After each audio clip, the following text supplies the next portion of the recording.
Hello बच्चों, कैसे आप लोग। कंसाइनमेंट चैप्टर के थर्ड लेक्चर में आप सभी का स्वागत है। हम लोग अभी तक के लेक्चर्स में कंसाइनर के बुक्स में अकाउंटिंग ट्रीटमेंट सीख रहे थे। लास्ट लेक्चर में हमने देखा था कि अगर कंसाइनर कंसाइनी को इनवॉइस प्राइस पे गुड्स भेजता है तो हमें किस प्रकार से अकाउंटिंग ट्रीटमेंट करनी होती है।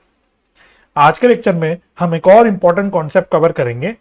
हम सीखेंगे कि कंसाइनर अपनी बुक्स में नॉर्मल और अबनॉर्मल लॉसेस की कैसे अकाउंटिंग ट्रीटमेंट करता है। तो चलिए बिना किसी देरी के मैं अपने लेक्चर को शुरू करता हूं।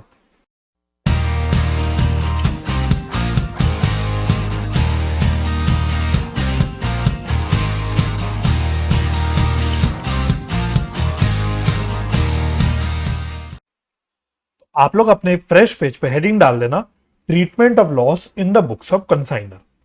यानी कि हम यहां पे सीखेंगे कि जो कंसाइनर गुड्स कंसाइनी को भेजता है, उन गुड्स में अगर कोई नुकसान हो जाए, कभी कभी आग की वजह से, कभी चोरी की वजह से, कभी किसी और वजह से, तो अगर ऐसा कोई नुकसान हो जाता है तो कंसाइनर इस नुकसान को अपने बुक्स में, अपने कंसाइनमेंट अकाउंट्स में किस प्रकार से दिखाता है।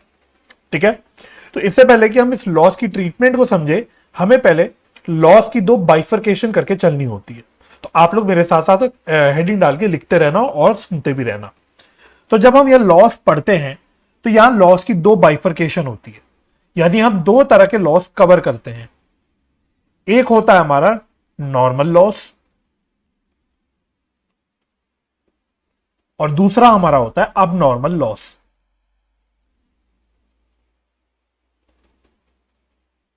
ठीक है, तो दोनों की हमें अलग अलग से पहले अकाउंटिंग ट्रीटमेंट समझनी होगी। दोनों की अलग अलग से हमारी ट्रीटमेंट चलती है और दोनों को हम यहां पे कवर करेंगे। ठीक है, तो सबसे पहले हम करते हैं, हम लोग पहले वाले लॉस को कवर कर लेते हैं, दैट इज नॉर्मल लॉस। तो लिखना है इसमें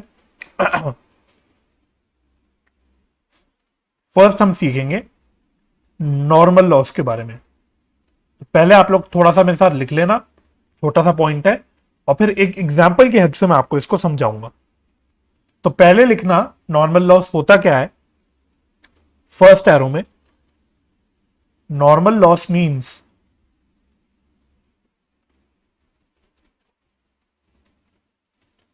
unavoidable loss.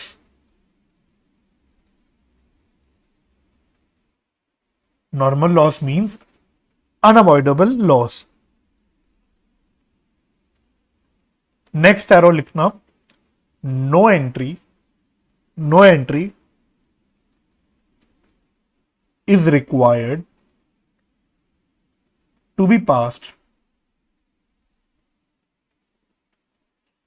for such losses या for such type of loss.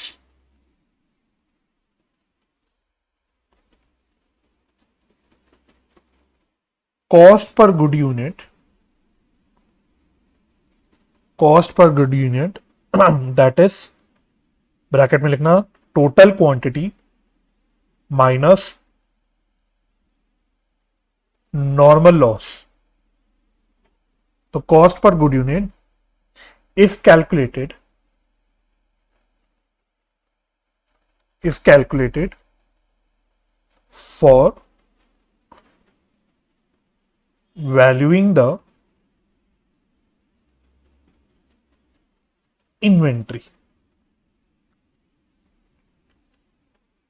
ठीक है, तो बस कॉन्सेप्चुअली इतना ही लिखना है, बाकी मैं आपको एक एग्जांपल की हेल्प से बताऊंगा। पर पहले मैं आपको बता देता हूं नॉर्मल लॉस का मतलब क्या होता है। तो normal loss means unavoidable losses. ठीक है, तो इसको आप लोग चाहे अंडरलाइन कर लेना या ब्लॉक कर देना, अनअवॉइडेबल लॉस यानी ऐसे लॉस जो हम अवॉइड नहीं कर सकते, ऐसे लॉस जो हमें पता होंगे ही होंगे। मैं आपको एक उदाहरण देता हूं, हालांकि बहुत अच्छा उदाहरण नहीं होगा, बट फिर भी मैं कोशिश करता हूं आपको उदाहरण देने की। कभी कभी आप लोग जब रोड पे ट्रैवल करते हो तो आपने कभी देखा होगा कि ऐसी ट्रक्स चलती है, कई सारी ट्रक्स चलती है। जैसे कुछ ट्रक्स में क्या होता है, कुछ मिट्टी खूब सारी भरी होती है, और जब वो ट्रक चलती है, जब गड्ढों वड्ढों में से जाती है, स्पीड ब्रेकर में से जाती है, तो उसके ट्रक के पीछे से वो मिट्टी थोड़ी गिरती रहती है। सिमिलरली आपने हो सकता है देखो ट्रक ऐसी जिसमें पानी का टैंकर होता है पीछे, और उसमें से भी थोड़ा थोड़ा पानी लीक करता रहता है जब वो चलती है ट्रक, है ना। तो ये ऐसे लॉस होते हैं जो हमको पता है होंगे ही होंगे। अब वो जो ट्रक चला रहा है उसको भी पता है कि मिट्टी गिर रही है, जिसके पास वो ट्रक लेके जा रहा है उसको भी पता है कि थोड़ी मिट्टी कहीं ना कहीं रास्ते में गिरी होगी। तो ऐसा नुकसान जो हमें पता है होगा ही होगा, हम चाह के भी कुछ नहीं कर सकते ऐसे नुकसान के बारे में, ऐसे नुकसान को हम बोल देते हैं नॉर्मल लॉस। तो हमने कीवर्ड क्या बोला, कीवर्ड हो गया कि ऐसा लॉस जो अनअवॉइडेबल होता है ना, जिसके बारे में हम कुछ भी नहीं कर सकते। या तो भगवान हमको कोई जादुई शक्ति दे दे तो अलग बात है, लेकिन as a normal common person हम लोग कुछ भी नहीं कर सकते जिन नुकसान के बारे में जो हमें पता है होंगे ही होंगे, जो हमें पता है होंगे ही होंगे, ऐसे नुकसान को हम बोलते हैं नॉर्मल लॉस। अब नेक्स्ट एरो में मैंने आपको एक सिंगल लाइन में उसके अकाउंटिंग ट्रीटमेंट लिखवाई हुई है, लेकिन ये पढ़ के कुछ समझ नहीं आएगा कि क्या हमने लिखा हुआ है। तो इसको समझने के लिए, क्योंकि यहां पे हमें मेजरली क्या सीखना है, हमको सीखना है अकाउंटिंग ट्रीटमेंट, कि नॉर्मल लॉस की हमें क्या ट्रीटमेंट करनी होती है अपनी बुक्स में। तो वो उसके लिए हम लोग एक छोटा सा एग्जाम्पल लेंगे, ठीक है। तो आप लोग मेरे साथ साथ एग्जाम्पल नोट करना, आप लोग मेरे साथ साथ नोट करना एग्जाम्पल। एग्जाम्पल नंबर 1, ठीक है। तो अभी मैं स्टार्टिंग में आपके साथ हम जो कॉन्सेप्ट कवर कर रहे हैं लॉसेस का, हम लोग इसी पे थोड़ा सा फोकस करेंगे। आराम से कम 40 मिनट्स तो लगेंगे इसको डिस्कस करने में, बट मैं कोशिश करूंगा कि आपको एग्जॉस्टिवली पूरा कॉन्सेप्ट बता दूं नॉर्मल और अब नॉर्मल लॉस का with the help of examples, ठीक है। तो आप मेरे साथ साथ लिखते जरूर रहना और आपको सारी चीजें समझ आ जाएगी। चलो, तो एग्जाम्पल नंबर 1 लिखना। तो मैं बेसिकली आपके स्टडी मटेरियल का एग्जाम्पल उठा रहा हूं, लेकिन थोड़ा बेटर वे में क्वेश्चन फॉर्म में उठा रहा हूं। तो आप लोग कोई शॉर्टकट मत मारना, आप लोग लिखना जरूर। तो लिखना 10,000 kgs of apple is consigned.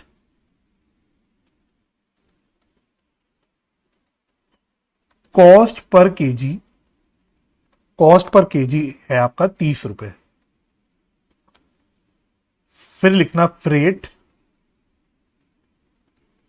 Incurred by consignor.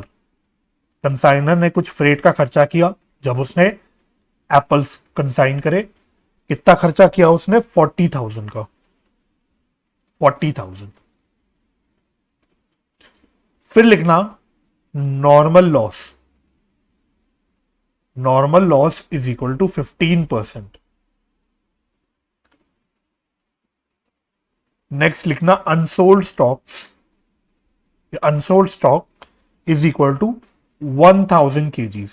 मतलब हमने 10,000 केजी कंसाइन करे थे, जिसमें से 9,000 केजी बिक गए और अभी भी कंसाइनर के कंसाइनी के पास 1,000 केजी के एप्पल्स पड़े हुए हैं। रिक्वायरमेंट लिखो, calculate, calculate cost of unsold inventory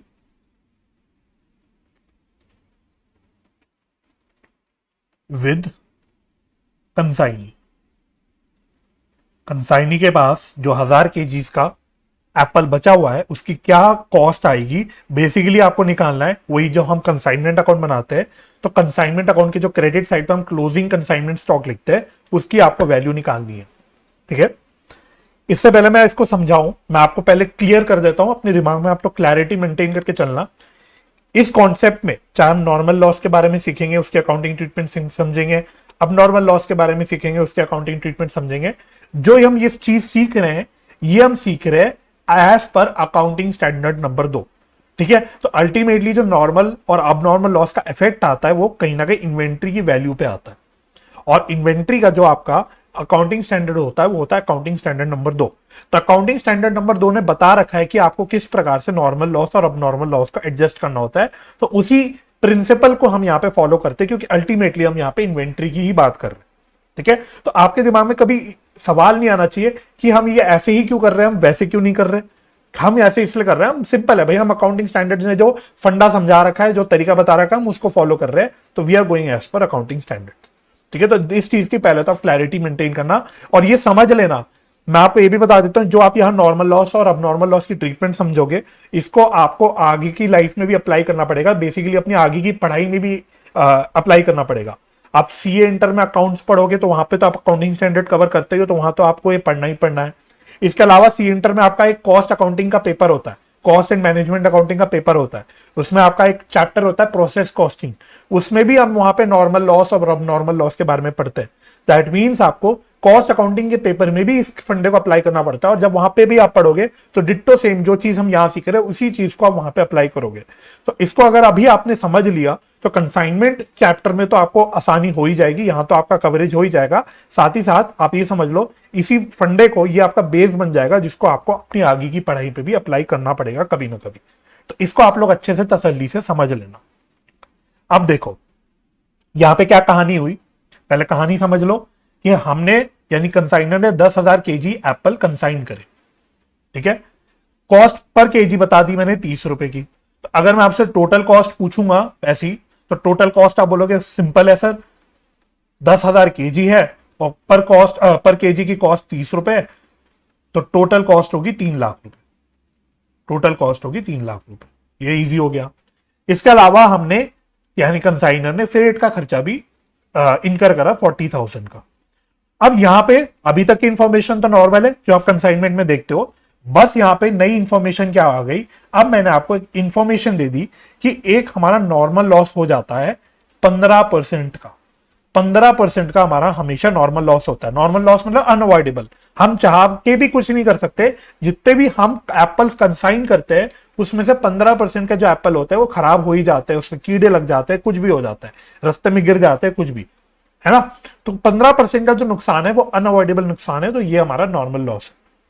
अब अनसोल्ड स्टॉक अगर बता रखा है 1000 केजी, यानी अनसोल्ड स्टॉक का मतलब मैंने क्या बोला, जो कंसाइनी के पास अनसोल्ड पड़ा हुआ है, तो अब आपको इस अनसोल्ड स्टॉक की वैल्यू निकालनी है। अब आपको इस अनसोल्ड स्टॉक की वैल्यू निकालनी है, ये आपसे मैंने क्वेश्चन में पूछा हुआ है, ठीक है। अनसोल्ड स्टॉक की वैल्यू निकालना मतलब वही जो आप अपनी कंसाइनमेंट अकाउंट में दिखाते हो क्रेडिट साइड पे, अनसोल्ड स्टॉक की वैल्यू, उसकी वैल्यू आपको निकालनी।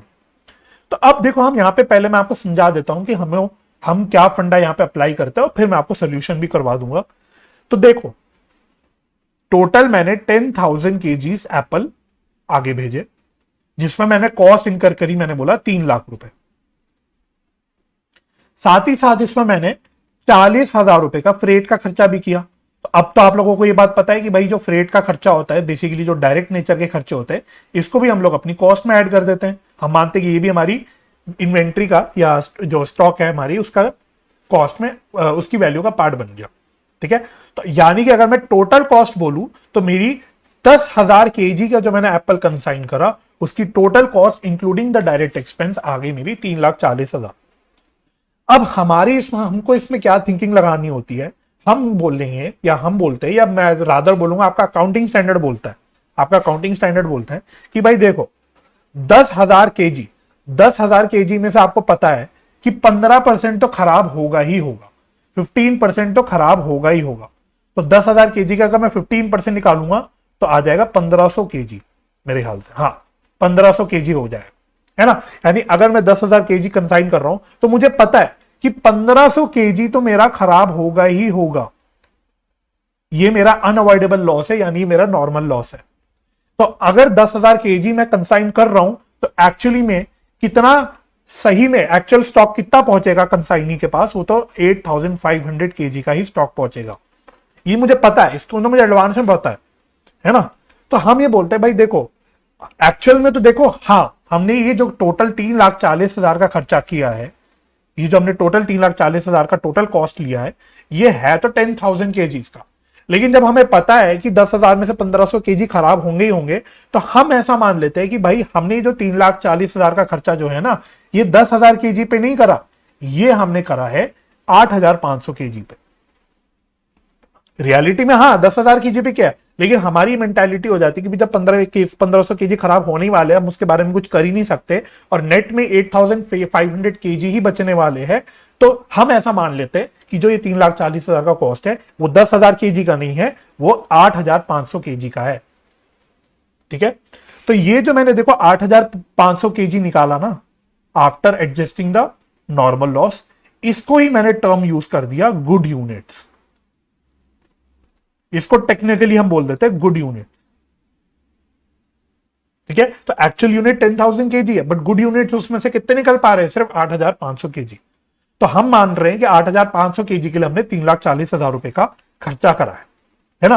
तो अगर मैं आपसे पूछूं कि एक्चुअल में बताओ कॉस्ट पर केजी कितनी आएगी। तो वैसे तो आप बोलोगे सर देखो 3,40,000 है,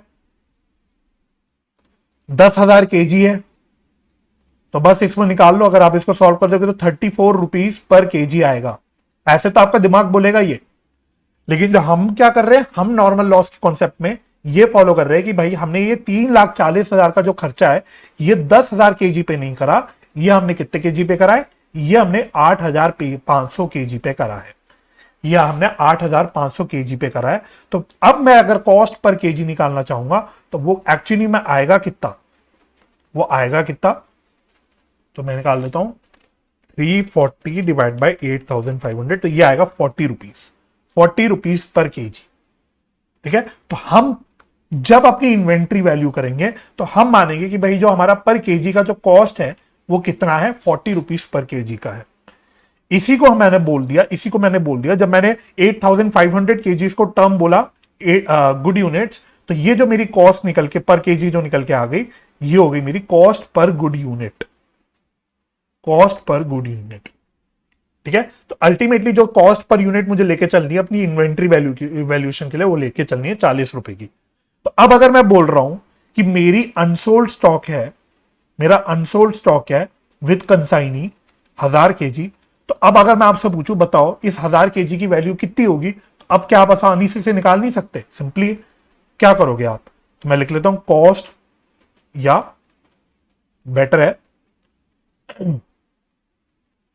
कॉस्ट ही बोल दे, चलो मैं बोलता हूं कॉस्ट ऑफ अनसोल्ड स्टॉक या अनसोल्ड इन्वेंट्री कितनी आ जाएगी। तो टोटल 1000 केजी पड़े हुए हैं मेरे पास या कंसाइनी के पास, और पर यूनिट है या पर केजी कॉस्ट है 40 की, तो ये कॉस्ट आ गई 40,000 की। ठीक है, तो ये आपका होता है तरीका। तो नॉर्मल लॉस में अब मैं आपको पढ़ाता हूं कि मैंने देखो सेकंड पॉइंट में क्या लिखा। तो पहले तो आई होप आप ये तरीका समझ गए होगे, आप ये तरीका समझ गए होगे। तो अब मैं आपको एक बार यहां से पढ़वाता हूं कि क्या मैंने आपको लिखवाया था, यही चीज मैंने लिखवाई थी, no entry is required to be passed for such type of loss. अब आप देखो इस नॉर्मल लॉस के लिए हम कोई एंट्री नहीं कर रहे, हम डायरेक्टली जो कॉस्ट पर यूनिट है उसी पे एडजस्टमेंट कर ले रहे हैं, तो कोई मुझे नॉर्मल लॉस के लिए अलग से एंट्री नहीं करनी पड़ रही। तो नॉर्मल लॉस के लिए कभी भी कोई भी अलग से कोई journal entry, accounting adjustment entry कोई पास करने की रिक्वायरमेंट नहीं होती। ठीक है, आगे क्या लिखा, कॉस्ट पर good unit is calculated for valuing the inventory. तो वही किया, देखो कॉस्ट पर गुड यूनिट मेरी कितनी निकली, 40 रुपए की। तो हमें कॉस्ट पर गुड यूनिट निकालना होता है और उसके बाद हमें कॉस्ट ऑफ अनसोल्ड स्टॉक निकाल लेना होता है।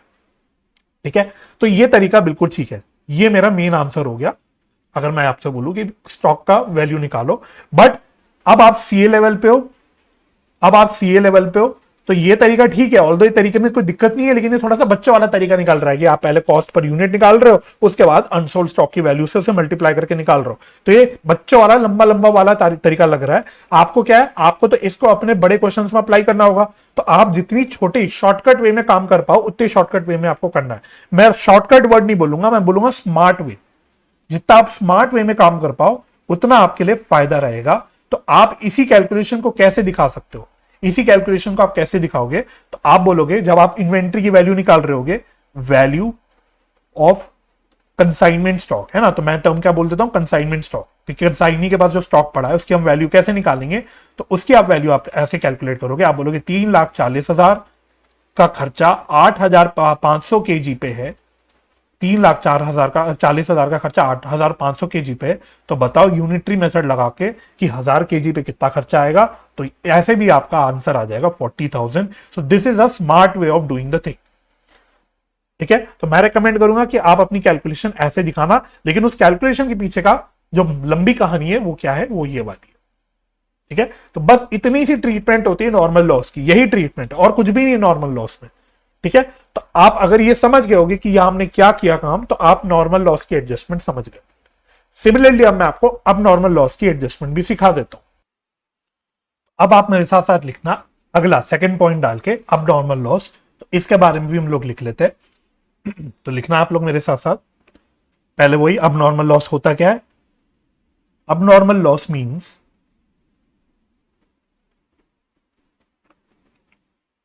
abnormal loss means accidental oblique unnecessary oblique unanticipated oblique avoidable losses. तो देखो मैंने कितने सारे एडजेक्टिव दे दिया, कितने सारे एडजेक्टिव दे दिए मैंने, चार चार एडजेक्टिव दे दिए लॉसेस को। अब normal loss means accidental, unnecessary, unanticipated या अवॉइडेबल लॉसेस। तो ये तो मीनिंग हो गया। नेक्स्ट एरो में लिखना अब नॉर्मल लॉसेस या अब नॉर्मल लॉस आर वैल्यूड या इज वैल्यूड, इज लिखना चाहिए। अब normal loss is valued just like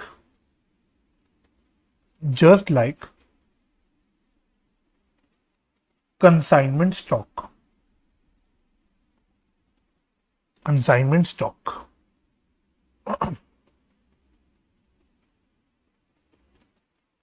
following entries are passed, following entries are pass. तो यहां पे आपको क्या क्या एंट्रीज पास करनी होती है, तो 1 डाल के लिखना for recording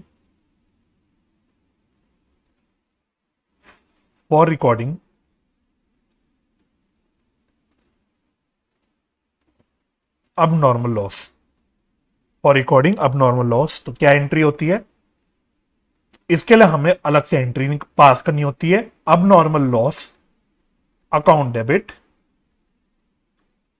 to consignment account,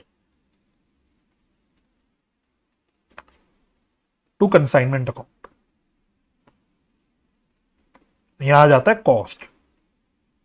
ठीक है, ध्यान रखना यहां पे कॉस्ट आ जाता है। Second entry, if any amount is recoverable from insurance company,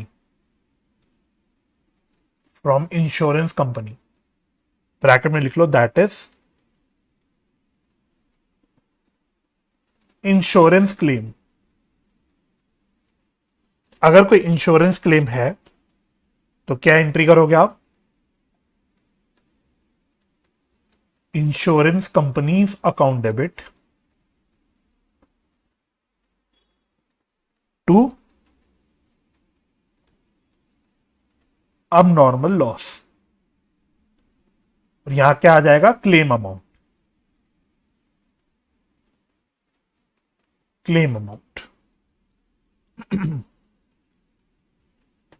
star डाल के लिखना,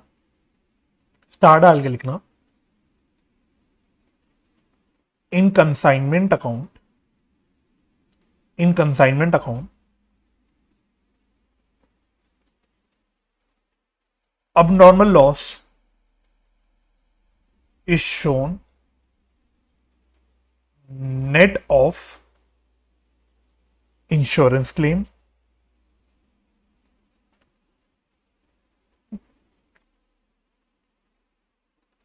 and claim is shown separately.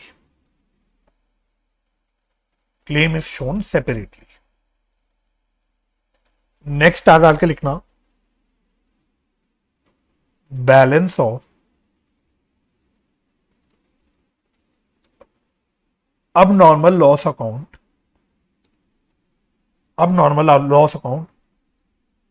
Is transfer to profit and loss account, P&L account.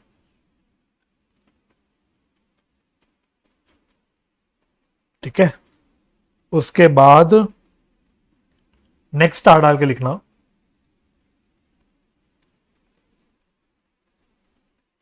अब normal loss is always valued at cost even if goods are sent at invoice price.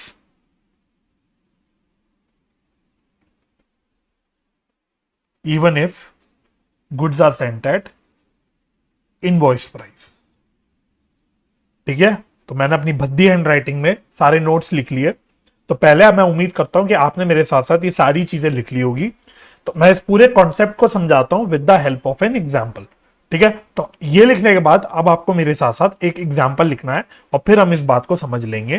तो आ जाना मेरे साथ साथ। तो एग्जाम्पल वही कंटिन्यूएशन में चलेंगे जिसमें हम चल रहे थे। तो एग्जाम्पल नंबर 1 मेरा हो गया था, अब मैं एग्जाम्पल नंबर 2 लिखवा रहा हूं आपको। एग्जाम्पल नंबर 2, तो एग्जाम्पल नंबर 2 में लिखना 1000 machines, 1000 machines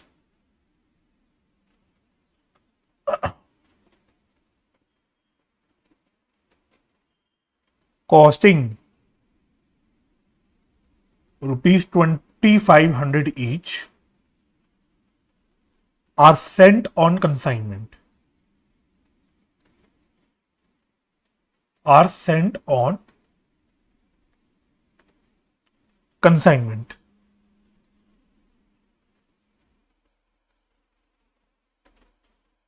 Freight incurred. Freight incurred by consigner. तो कितना फ्रेट इनकर किया कंसाइनर ने, तो ये लिखना 20,000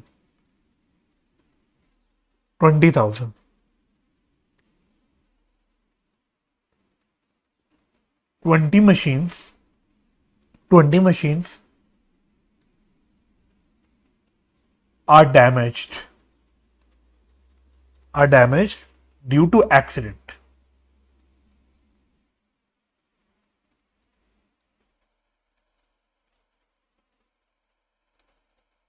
Calculate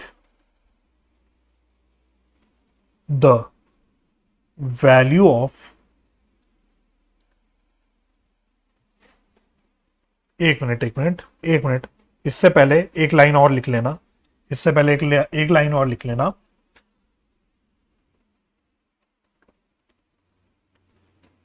इंश्योरेंस कंपनी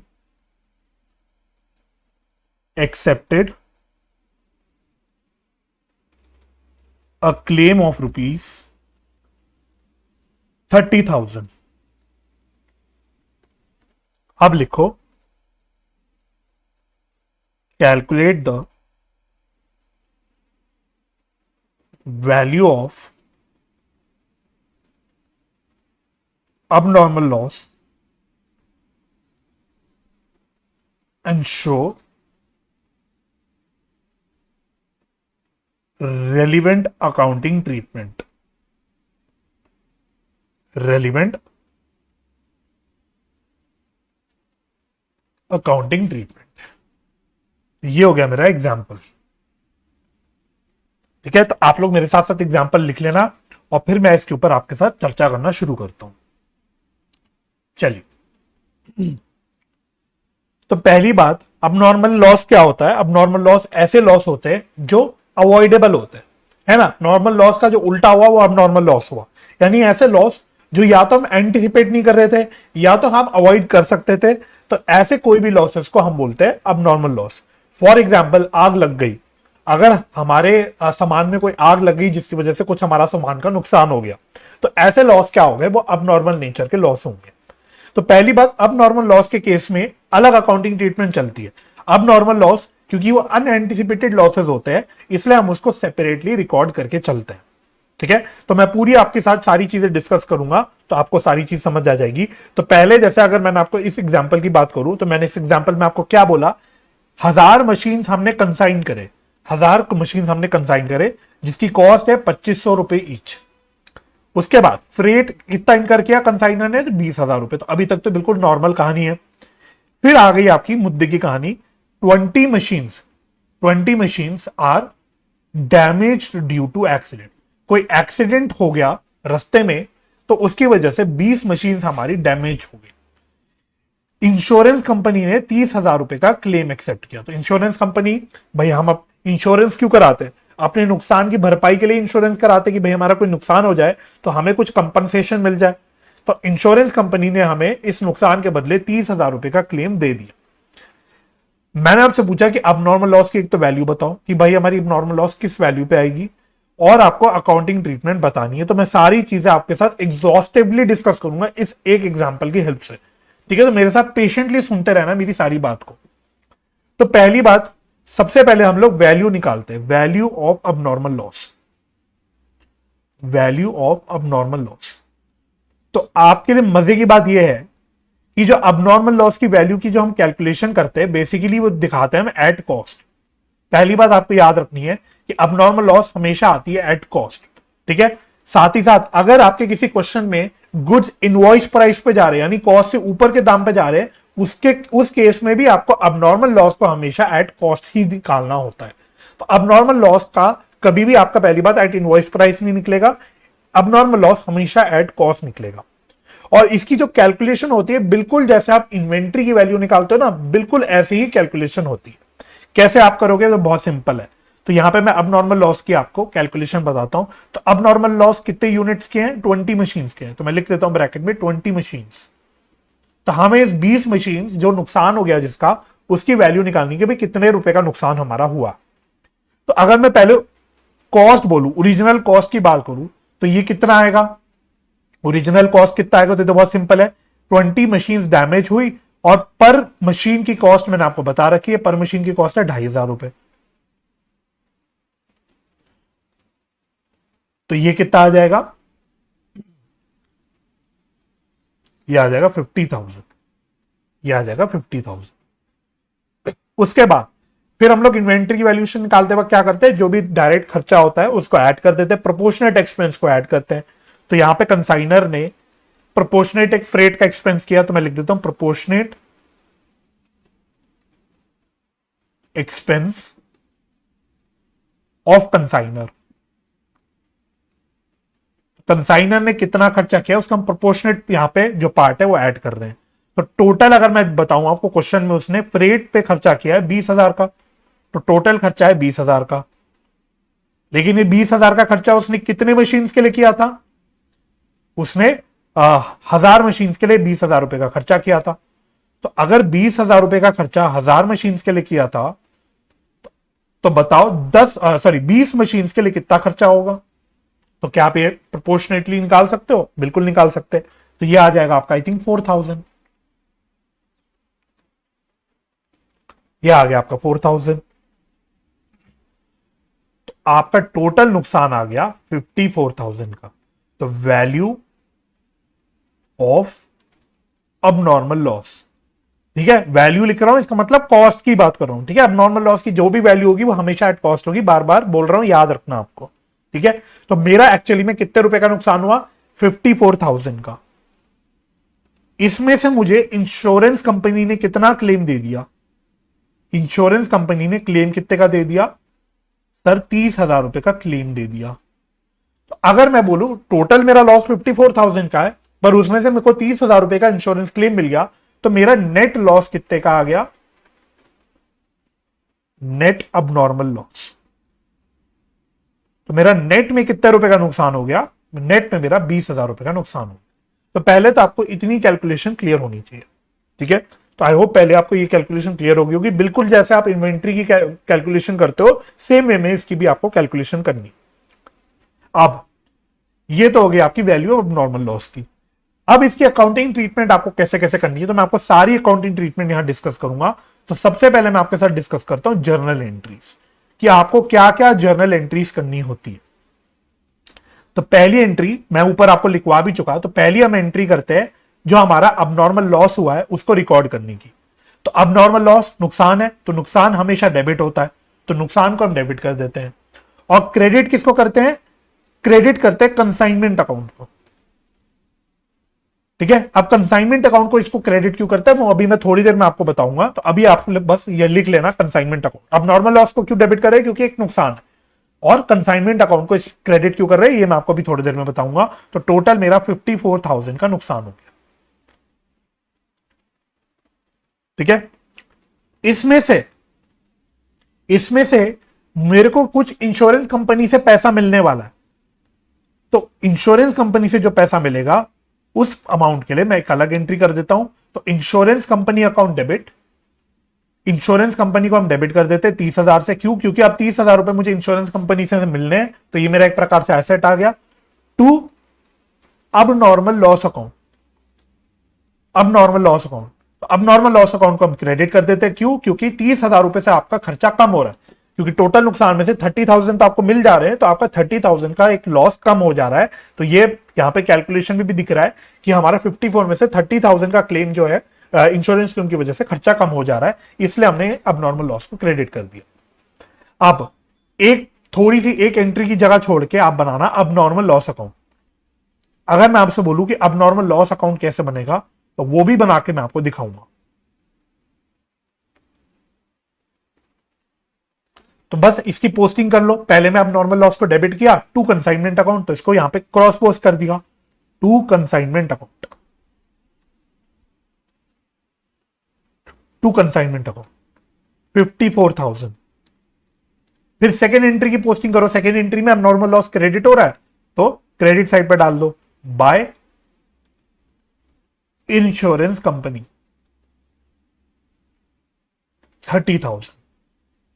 तो ये करने के बाद आपका यहां पे बैलेंसिंग फिगर बच रहा होगा कितने रुपए का? 24,000 का। 24,000 का बैलेंसिंग फिगर होता है। तो अब इस बैलेंसिंग फिगर को आप कैसे दिखाओगे? तो पहले आप टोटलिंग कर लो। टोटल आ गया अकाउंट का 54,000। तो जो बैलेंसिंग फिगर बच जाता है अब नॉर्मल लॉस में, उसको हम बोलते हैं बाय पीएनएल अकाउंट। ये हो जाता है हमारा by profit and loss account. अब नॉर्मल लॉस के बैलेंसिंग फिगर को, बैलेंस को हम लोग कहां उठा के ट्रांसफर कर देते हैं? पीएनएल अकाउंट में कर देते हैं। और देखो लॉजिकल भी है, लॉजिकल भी है। आप देखो कितना बैलेंस बच रहा है 24,000 का, और यहां पे देखो नेट ऑफ नॉर्मल लॉस कितना आ रहा था 24,000 का, राइट। तो हमारा बेसिकली क्या हो रहा है सीन कि एक्चुअल नुकसान तो 24,000 का ही हो रहा है। अगर इंश्योरेंस कंपनी को मैं एडजस्ट कर दूं तो मेरा एक्चुअल में नुकसान 24,000 का हो रहा है। तो ये एक्चुअल जो मेरा नेट का नुकसान हो रहा है ये मेरे पीएनएल अकाउंट में चला जाता है। ठीक है, ये सिंपल कहानी हो गई। अब जो एंट्री की मैंने जगह छोड़वाई, मैं आपको एग्जॉस्टिवली क्योंकि सब कुछ करा रहा हूं, तो अगर आपको अकाउंटिंग एंट्री भी पास करनी होगी तो आप क्या एंट्री कर दोगे? पीएनएल अकाउंट डेबिट टू अब नॉर्मल लॉस अकाउंट। ठीक है, तो जो बैलेंस आप पीएनएल अकाउंट में ट्रांसफर कर रहे हो उसकी क्या एंट्री हो जाएगी? ये वाली एंट्री हो जाएगी। ठीक है, तो ये हो गया आपका जर्नल एंट्री कवर्ड और साथ ही साथ अब नॉर्मल लॉस अकाउंट कवर्ड। अब सवाल उठा जो हमें मेजरली क्वेश्चन में करना होता है, हमको क्या करना होता है? हमको तो भाई कंसाइनमेंट अकाउंट बनाना होता है। तो सवाल उठा हम कंसाइनमेंट अकाउंट को इसको कैसे दिखाएंगे? तो ये आपको अच्छे से आना चाहिए। तो मैं आपको छोटा सा कंसाइनमेंट अकाउंट का एक्सट्रैक्ट बना के दिखा रहा हूं। ठीक है, सिर्फ जो इंफॉर्मेशन मेरे पास है वो इंफॉर्मेशन डाल रहा हूं, बाकी मैं पूरा क्वेश्चन नहीं बना रहा यहाँ पे। पूरा क्वेश्चन तो आपके स्टडी मटेरियल में है ही है, तो वहां पे हम कवर कर लेंगे। तो अभी हम खाली एक्सट्रैक्ट बना रहे हैं। तो एक तो मैंने आपको बोला गुड सेंट ऑन कंसाइनमेंट, इसकी मैंने आपको इंफॉर्मेशन दे दी। तो गुड सेंट ऑन कंसाइनमेंट तो मेरा पूरा आ जाएगा। तो टोटल मैंने कितने कॉस्ट के गुड्स सेंड करे? तो मैंने 1000 मशीन सेंड करी 2500 रुपए ईच। तो 1000 इंटू 2500 रुपए ईच, तो ये कितना आ जाएगा? ये आ जाएगा 25 लाख। साथ ही साथ कंसाइनर ने जो खर्चा करा इसको भेजने का वो भी डाल देंगे टू बैंक अकाउंट एक्सपेंस। ठीक है, कितने का एक्सपेंस था? 20,000 का, है ना? 20,000 का एक्सपेंस था। तो एक्सपेंस आपका नॉर्मल आ जाएगा। तो ये तो देखो नॉर्मल है, जो आपने फर्स्ट लेक्चर में ही सीख लिया था आपको क्या करना होता है। तो ये तो सिंपल है। अब सवाल उठा हमें अब नॉर्मल लॉस कैसे दिखाना होता है। तो ये आप सीख लेना ध्यान से। हम अब नॉर्मल लॉस को हमेशा बेटर, मतलब अच्छी प्रेजेंटेशन के लिए एक नेट फिगर दिखाते हैं। नेट फिगर मतलब जो ये 24,000 का जो नेट लॉस है इसको हम दिखाते हैं अब नॉर्मल लॉस में। इसको हम अब नॉर्मल लॉस के नाम से दिखाते हैं 24,000। ठीक है, और जो इंश्योरेंस कंपनी, इंश्योरेंस से जो हमें क्लेम मिलने वाला है, इसको हम अलग से दिखा देते हैं इंश्योरेंस कंपनी अकाउंट के नाम से। ये क्लेम हो गया बेसिकली, इसको हम अलग से दिखाते हैं 30,000। ठीक है, तो टेक्निकलिटी में मत पढ़ना। अब ये बोलोगे सर जो जर्नल एंट्री कर रहे हैं ये उसकी पोस्टिंग नहीं हो रही, कुछ और ही हो रहा है। जर्नल एंट्री में तो सर हम कंसाइनमेंट अकाउंट को 54,000 पे क्रेडिट कर रहे हैं।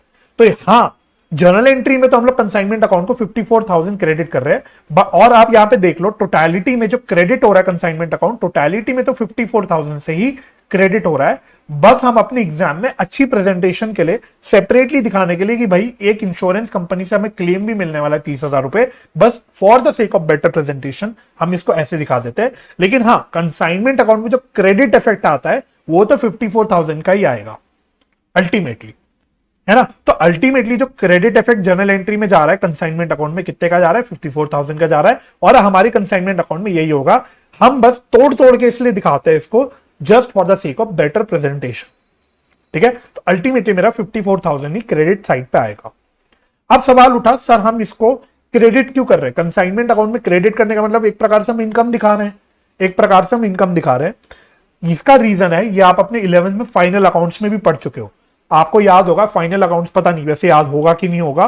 फाइनल अकाउंट्स में हम जब एडजस्टमेंट्स पढ़ते थे तो उसमें एक एडजस्टमेंट हम पढ़ते थे अब नॉर्मल लॉस का ही होता था, है ना। वो एडजस्टमेंट अब नॉर्मल लॉस का होता था कि अगर आपके स्टॉक में कोई अब नॉर्मल लॉस है तो उसका क्या एडजस्टमेंट होता था। हम वहां पे ट्रेडिंग अकाउंट की क्रेडिट साइड में अब नॉर्मल लॉस को दिखा देते थे पूरे कॉस्ट पे।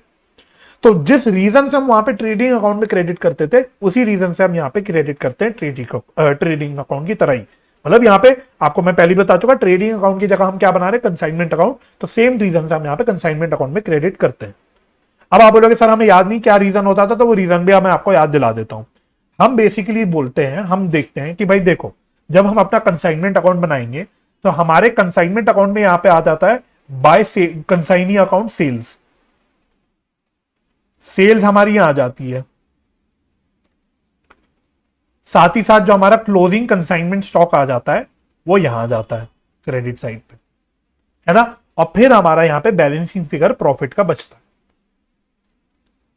अब जब मेरे 54,000 के कॉस्ट के गुड्स का नुकसान हो गया, तो लॉजिकली सोचो भाई, जब ये गुड्स का नुकसान हो गया तो ना तो वो सेल्स में आ रहे होंगे, ना तो ये कंसाइनमेंट स्टॉक की वैल्यू में आएंगे। जब गुड्स का नुकसान आ गया हो गया तो ना तो उनका सेल हुआ, तो सेल में वो आया नहीं, और क्योंकि उनका नुकसान हो चुका है तो वो हम स्टॉक में भी नहीं दिखाएंगे, है ना।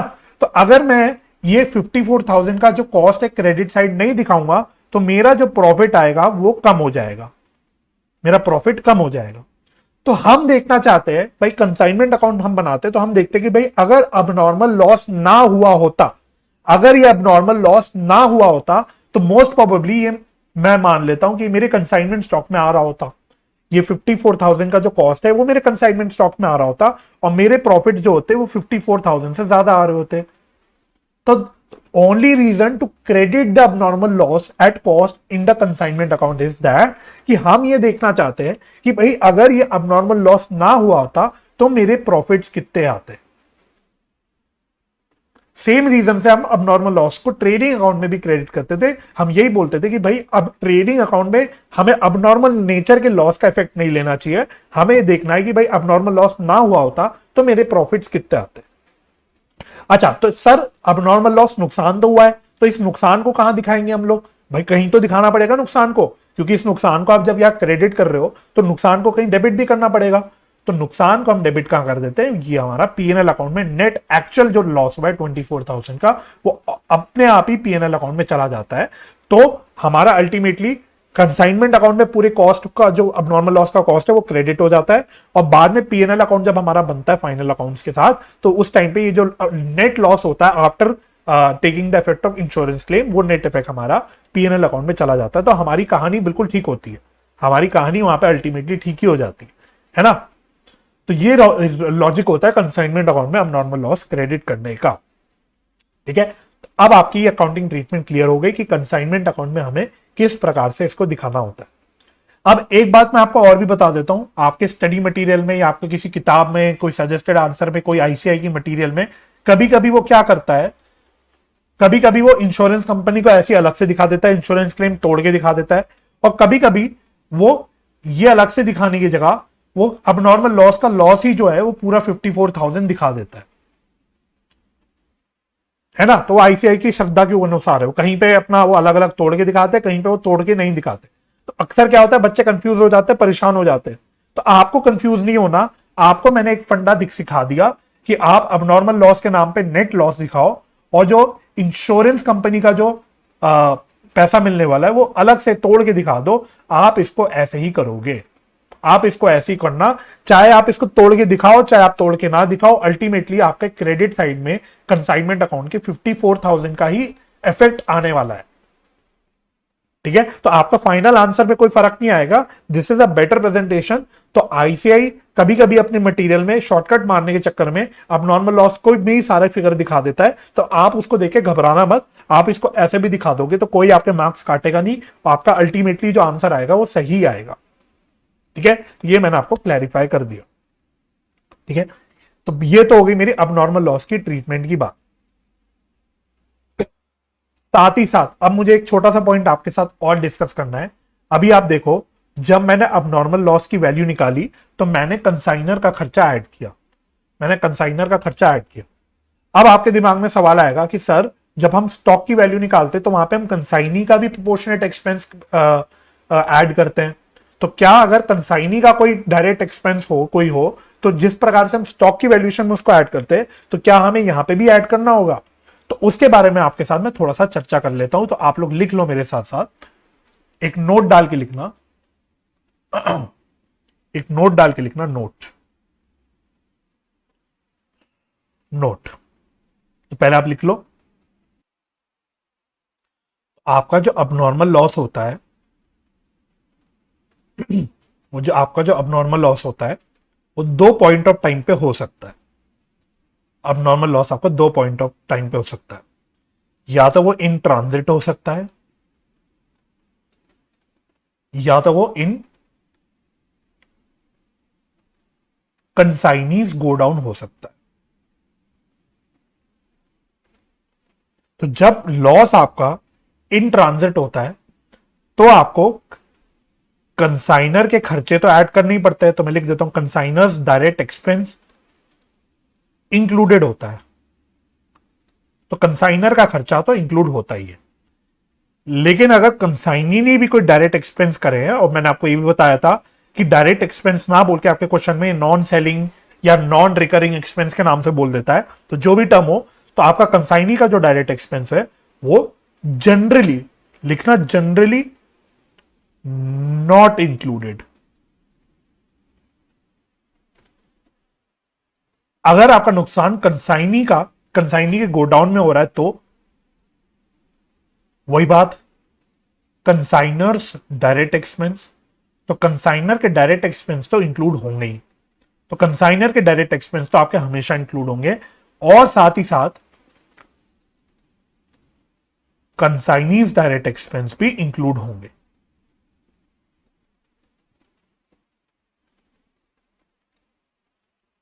ठीक है, और आपने जहां पे जनरली नॉट इंक्लूडेड लिखा, इस पे एक स्टार डालना और नीचे स्टार डाल के लिखना freight incurred by consignee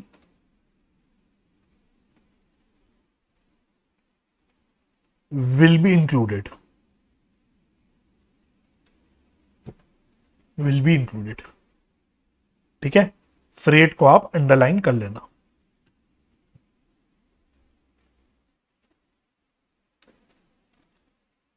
right, तो देखो बहुत सिंपल है, कॉमन सेंस लगाना है। ठीक है, बहुत कॉमन सेंस वाला पॉइंट है, बात को समझना।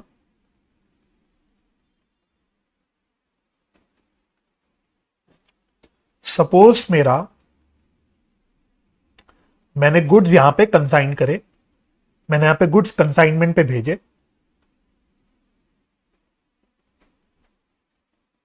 ठीक है, अब अक्सर जो कंसाइनमेंट होता है वो एक शहर से दूसरे शहर पे होता है, अक्सर ट्रक वगैरह से जाता है या ट्रेन से जाता है।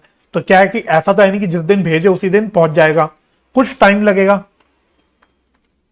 कुछ टाइम लगेगा। तो सपोज यहां पे जाके गुड्स कंसाइनी के पास पहुंच जाते हैं, consignee receives.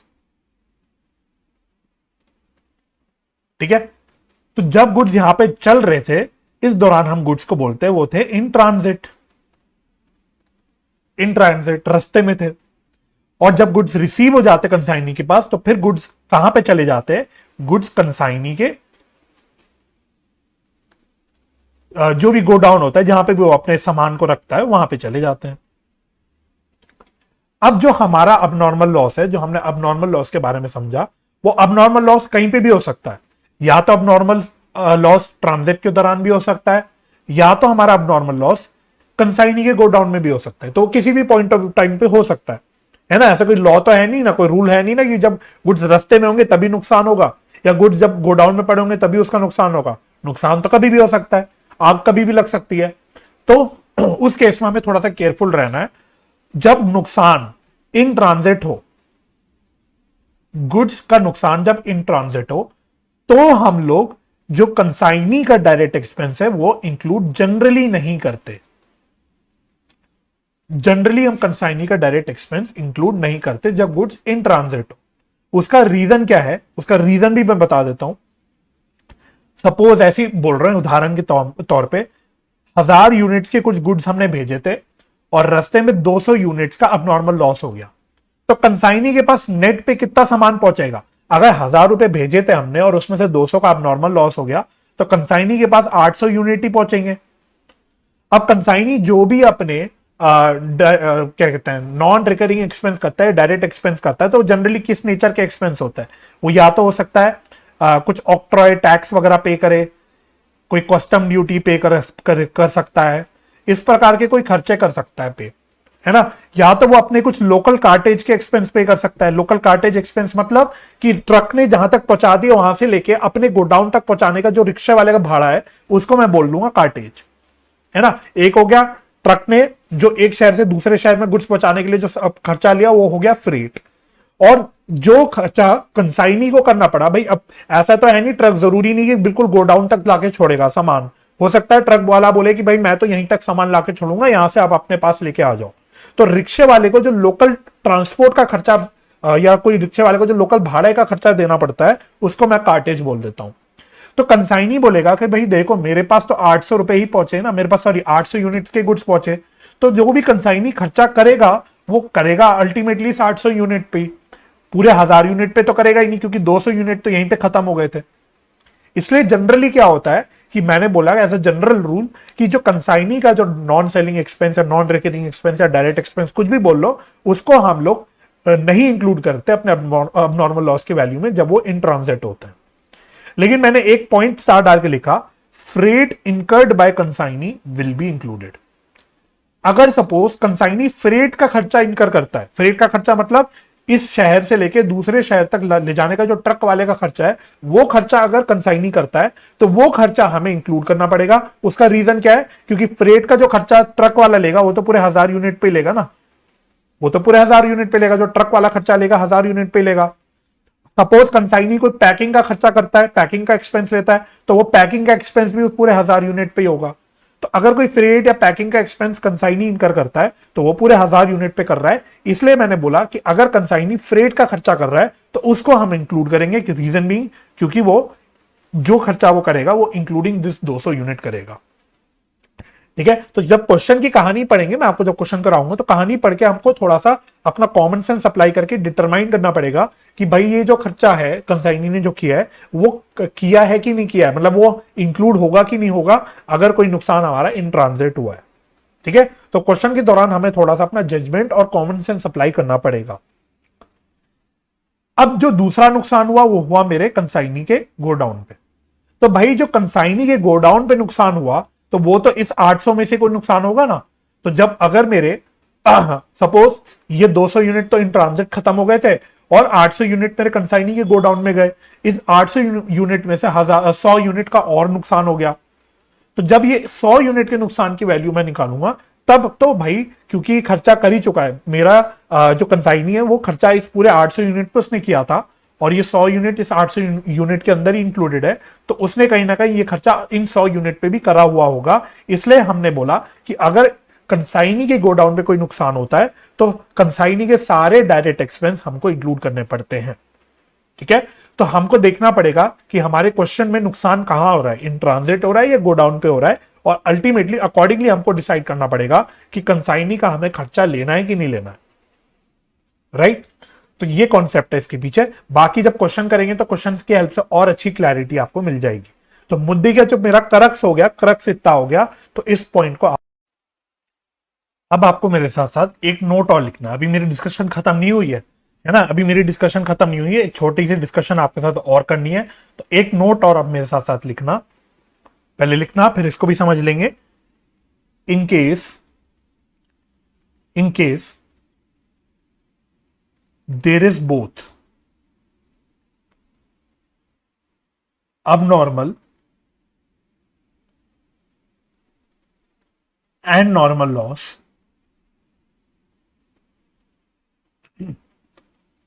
then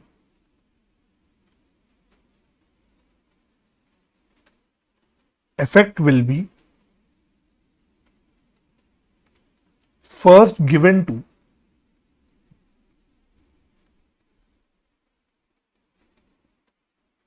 abnormal loss and then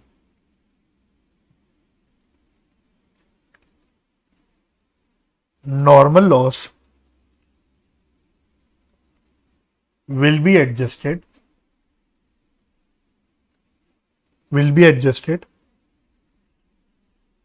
for valuing consignment stock.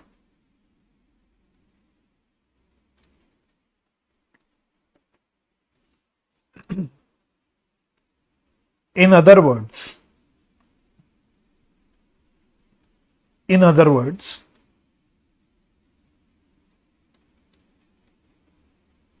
abnormal loss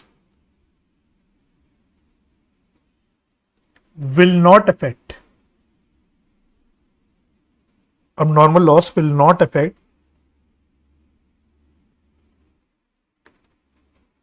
the per unit cost for valuing inventory.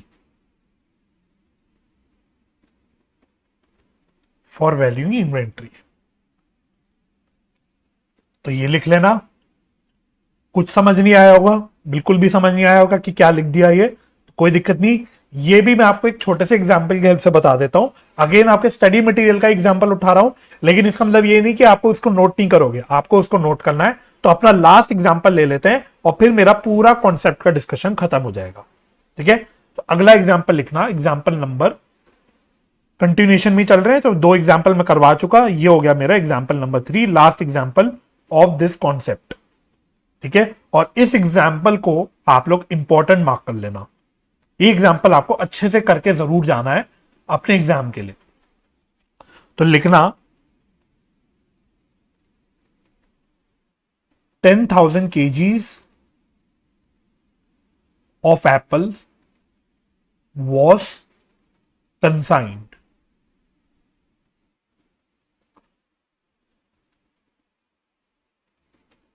Cost per kg कितना है? 30 rupees. Freight incurred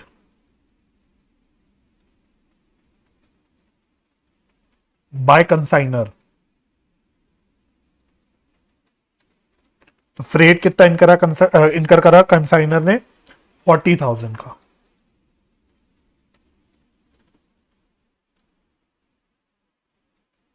normal loss 15%।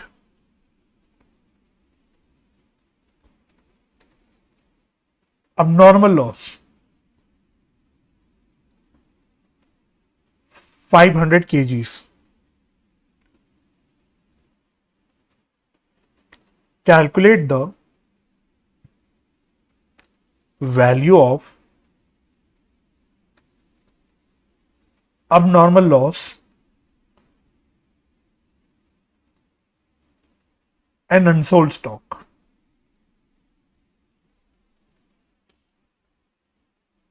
ठीक है, तो ये एग्जाम्पल नोट करना, और इस एग्जाम्पल से आपको मेरा ये वाला जो ये मैंने नोट लिखवाया था बेसिकली ये भी समझ आ जाएगा। चलो, तो जब भी ऐसा क्वेश्चन हो, देखो अभी इस क्वेश्चन में क्या है, अगर आप ये क्वेश्चन पढ़ोगे, एग्जाम्पल पढ़ोगे, तो आपको ये बिल्कुल एग्जाम्पल नंबर 1 का भाई लगेगा। डिट्टो बिल्कुल सेम चीज है। 10,000 केजीज एप्पल जा रहे हैं, पर केजी कॉस्ट 30 रुपए दे रखी है, फ्रेट 40,000 रुपए दे रखा है, नॉर्मल लॉस 15,000 दे रखा है। अनसोल्ड स्टॉक, मैंने अनसोल्ड स्टॉक दिया कि नहीं दिया? अनसोल्ड स्टॉक शायद रह गया देने से, तो अनसोल्ड स्टॉक भी लिख लेना। अनसोल्ड स्टॉक भी मेरा है, कहीं पे बीच में लिख देना, लिखना भूल गया मैं। वही आई थिंक 1000 केजी था ना पुराने एग्जाम्पल में, 1000 केजीज। ठीक है, तो बिल्कुल सेम आपका जो एग्जाम्पल नंबर 1 था वही है, बस यहां पे मैंने एक मसाला डाल दिया। और क्या मसाला डाल दिया? मैंने यहां पे साथ साथ अब नॉर्मल लॉस की भी इंफॉर्मेशन दे दी। मैंने यहां पे अब नॉर्मल लॉस की भी इंफॉर्मेशन भी दे दी। यानी कि अब इस क्वेश्चन में क्या हो गया, दोनों भी प्रकार के लॉस हैं, नॉर्मल भी अब नॉर्मल भी। तो अगर ऐसा सिचुएशन हो जाता है कि हमारे पास नॉर्मल और अब नॉर्मल दोनों भी लॉस हो, तो हमें किस प्रकार से काम करना होता है, तो ये आपको समझना जरूरी है। अगेन सारी डिस्कशन कर रहे हैं as per the principles laid down by AS2। हम AS2 के अकॉर्डिंग सारी बातें कर रहे हैं, तो आप ज्यादा क्वेश्चन नहीं कर सकते, ये क्यों वो क्यों, ऐसे भी कर सकते हैं, ये भी ऑल्टरनेटिव यूज कर सकते हैं, वगैरह वगैरह। आपको AS2 के अकॉर्डिंग चलना है। तो यहां पे हमको क्या काम करना होता है, सबसे पहले हमको अपना नॉर्मली अब नॉर्मल लॉस की वैल्यू निकाल लेनी होती है। तो हम लोग अब नॉर्मल लॉस की वैल्यू निकाल लेंगे, जैसे अभी तक मैंने आपको सिखाया एग्जाम्पल नंबर 2 में, जस्ट लाइक एग्जाम्पल नंबर 2। तो कैसे निकालोगे, क्या तरीका मैंने बताया अभी। अब नॉर्मल लॉस को भूल जाओ, नॉर्मल लॉस 15% है, उसको एक बार को भूल के नॉर्मली अब नॉर्मल लॉस की वैल्यू निकालो। तो आप कैसे निकालोगे, तो पहले आप ओरिजिनल कॉस्ट लोगे। ओरिजिनल कॉस्ट ये कितनी आएगी, तो अब नॉर्मल लॉस की यूनिट्स है 5000 केजीज, और कॉस्ट पर यूनिट मैंने कितनी बता रखी है, 30 रुपीज। 30 है ना, हाँ 30। तो ओरिजिनल कॉस्ट कितनी आ गई, ओरिजिनल कॉस्ट आ गई मेरे ख्याल से 15,000। ठीक है, इसमें हम लोग प्रोपोर्शनेट एक्सपेंस ऐड कर देंगे, बिल्कुल एग्जांपल 2 जैसे मैंने आपको करवाया था बिल्कुल वैसे ही प्रोपोर्शनेट एक्सपेंस ऐड कर देंगे कंसाइनर का। कैसे ऐड करेंगे, कैसे निकालेंगे, हम बोलेंगे सर 40,000 रुपीज का खर्चा उसने कितने यूनिट्स पे करा, 10,000 यूनिट्स पे, यानी 10,000 केजीज पे। तो बताओ 500 केजी पे कितना हुआ होगा, 500 केजी पे कितना हुआ होगा। तो हम इस प्रकार से अपना कंसाइनर का खर्चा ऐड कर देंगे। तो ये कितना आ जाएगा,